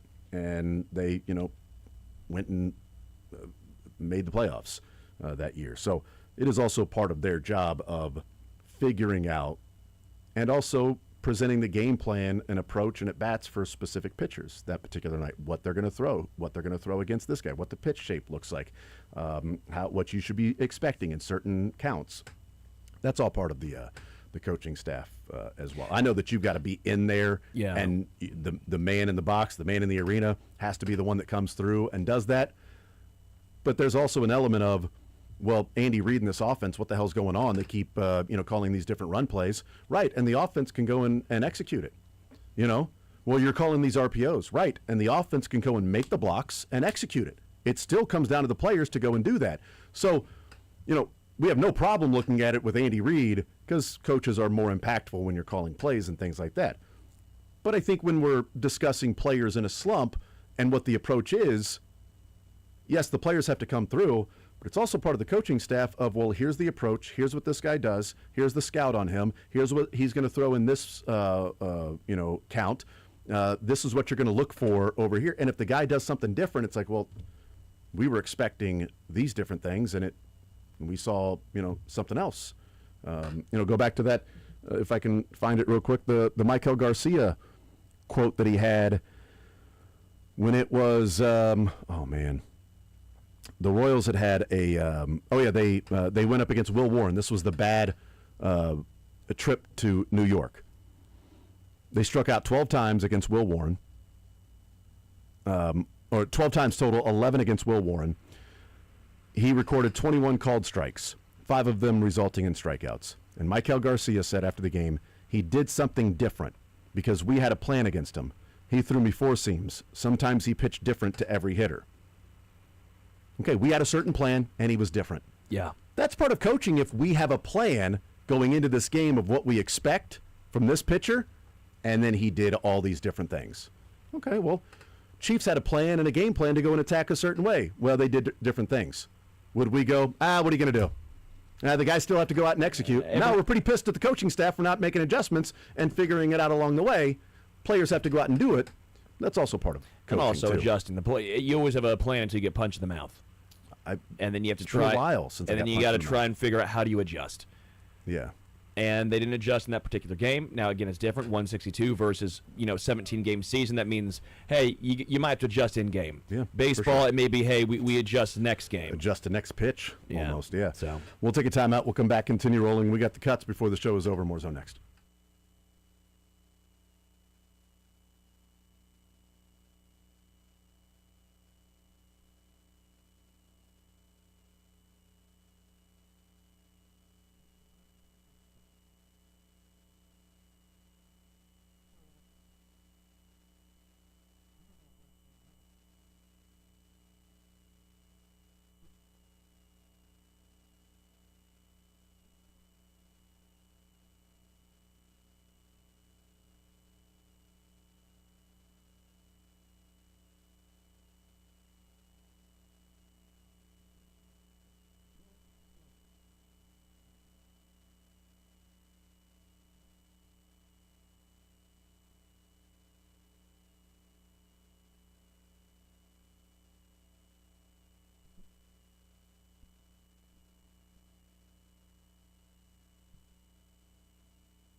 All right, we continue right here on Sports Radio 810 WHB. Wrapping up a week's worth of shows tonight. Detroit-Orlando, game number 6. You know what this game is, Sterling? I would assume it's pivotal. You know it is. It's 3-2. I mean, it's a pivotal game. Pivotal in terms of like an elimination game. Let's pivot to cuts. Well, it's only an inch, but that inch is a big difference. See? Pivotal inch. Yeah, it's exactly. Wow, Matt Derrick. He had one. Was that the one today, or was that a different one? That was a different one. Wow, Matt Derrick. I cut that one from today, though. Yeah, that was wild. did we? Do you want to hear that one now? I would love to hear it now. Let me just preview the NBA playoffs just a little bit tonight on Sports Radio 810 WHB, 6 o'clock, Detroit and Orlando. I don't know what we're even going to hear. I have no idea, Michael. The whip that out was pretty impressive, I think. Yeah, good for you. Bragger. After he was talking about his bragger extra inch. Whip that out. It's pretty impressive, bragger. I mean, come on, man. We're talking about football here, dude, and you're over there asking me all these personal questions. Stop yanking it. Yeah, we heard you. Just receive it. Eat my way out of it. What? Yeah, you... What was I talking about? Well, I know what we were trying to talk about, and then you offered that, because you could hear my annoyance a little bit there when you're like, stop yanking. I'm like, yeah, we heard you the first time, dude. No, what was I talking about? I don't know. I don't know what we were... I don't know, Margo. Don't. I think it was Carter Jensen framing. It was his framing. Now, yeah, don't yank it. You want to receive it. You, like a catcher. He's been yanking it too much, and it's been... And you want him to receive. Gosh, I'm teased. See? Oh, my God. I don't know. These are all out of context. This isn't big enough. Should I go a little bit bigger? It's going to be bigger than the last one because it's an extra large. All right, he's pulling it out of the bag. Well, now you've touched 2 of them. You're so much skinnier than me, but I guess I'm tighter. You can only see the top half of my nipples. Yeah. You cannot Can't see see the whole all thing. the way down to the, what's the brown part? Oh, my goodness. What's that called? Areola? Yeah. God. You can't see. I want to see down to the brown part. Yeah, right. I don't understand that at all. He's not even with us today. I was gone, and that's what happens He's when not I'm even with us gone. today. The guy's in Utah. I keep him. The guy's in Utah. I keep him balanced. He loved the fact that it's a little more tight in there. Oh my God. Yeah. What? The last offensive player from Nebraska. I didn't realize this was the last one. Last offensive player. Yeah. Sterling, you know the answer to this one? Last offensive player drafted by the Chiefs from Nebraska before Emmett Johnson? Also, Will Shields. Can you give me offense or defense? It's offense. Oh, was that right? Was it Will Shields? Yeah, Charlie, it's Will Shields. Well done, Charlie. You told me you. No, I just said, did you know? I didn't say answer it for the contestant. Oh, sorry. Well, you're welcome, Charlie. Everybody's a winner. I literally answered the question for him. Sorry. Yes, you did literally answer the. We know that. We're aware. Well, I'm sorry. He asked, and I was like, well, I know ball. I asked, did you know the answer? I didn't say who is it. Okay, Charlie, riddle me this. If someone asks you, do you know the answer, you're probably going to say the answer, You're not going to say yes or no. I don't know. I thought he was talking to me. I knew the answer. I didn't say it. Exactly, Michael. I knew the answer. Didn't say it. Well, you asked. No, I did not ask. I simply said, do you know the answer? Yeah, it's Will Shields. Oh, great. Thanks, man. You're welcome. I love that, Michael. Everybody wins. Even if you don't know it, I'll answer it for you. I'm going to bite the bone. You're coming. Oh, what? My goodness. I don't know. Blast the guy. Wow. Okay. What happened? When was this? I don't think that those were said all in consecutive. One more time. Play those again. No, really? Yeah, I think we all heard it I the first didn't hear the time. third one. I'm going to bite the bone. Yep, there we go. You're coming. Yes. Oh, my God. Blast the guy. Wow. Okay. You love the fact that it's a little more tight in there. Okay. What? All I know was last night I was getting a little nervous too because I was doing it, and bragger. These are all out of context. These were all perfectly I don't know what reasonable you're talking comments. about. These were all in the same exact conversation. Sterling's looking at me like I'm very mid. Show off my Riz. These were all innocuous, normal things I was saying, and you guys have dirty Just minds. keep jacking it, dude. Oh my God, Michael, what are you doing? This is all Michael. See, that's the thing. That's Michael. Michael, I think, is just cutting these out of order. I'm just saying, like, we have cuts from this week. Every year I try and get rim. I mean, we did. I think this might be my final year. Was last year. I don't think I can get rim anymore. I don't think I can. Okay. Usually, when you get older, that stops. Get up. Less and less of that as you age. That's typically what happens. No, I didn't get the get up part. That's even better. We haven't even played the fact that Mick and I called R. Mason Thomas being drafted last Friday. I mean, That's not that's really got to be funny. part of the cuts, right? I mean, that's going to be. You know what that is? Cut that. That's a top seed in the NCAA really bracket of funny, if you ask though. me. The whip that out was pretty impressive, I think. Also, by the way, 76 teams does now make it tougher on the selection committee with the bracket of sound. There might be multiple Sterlings in there. Oh my God! Imagine that. Multiple of me. Yes, that would be terrible. Yeah, that'd be awesome. It's You not get my half? fault. Pink stinks. Oh, my God. Okay, I got no interest in pink meat.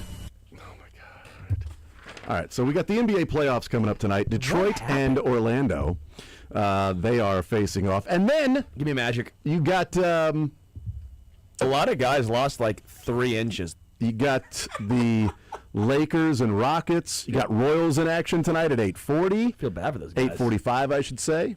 Don't want you to show up early for the game, but thinking it's a start at 8:40 and it starts at 8:45. Give me the Magic tonight. I'll go with the Magic. Lakers and Rockets. I'll go Lakers on the road. I think they get it done. No Okay. KD. Cavs and Raptors. Cavs close that series out. Yeah. I think the Raptors they don't have enough. Brandon Ingram talent. doubtful. Yeah. Give me Lakers, Cavs, and then Magic at home. So 2 road teams, 1 home team. Does that close out all 3 series? It would, yeah. They're all 3-2. Wow, okay. I guess Yeah, I'm just going to 'cause- close out all 3 series. Yep. Magic, Cavs, Lakers are all up 3-2. Yeah, Yep. I think all 3 of those teams close it out tonight. Yep. So, we'll see. And what can the happens with- Sixers do it on Saturday? Nope. 10-9-8 76ers.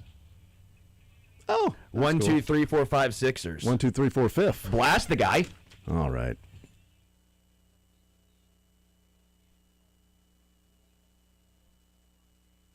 You're coming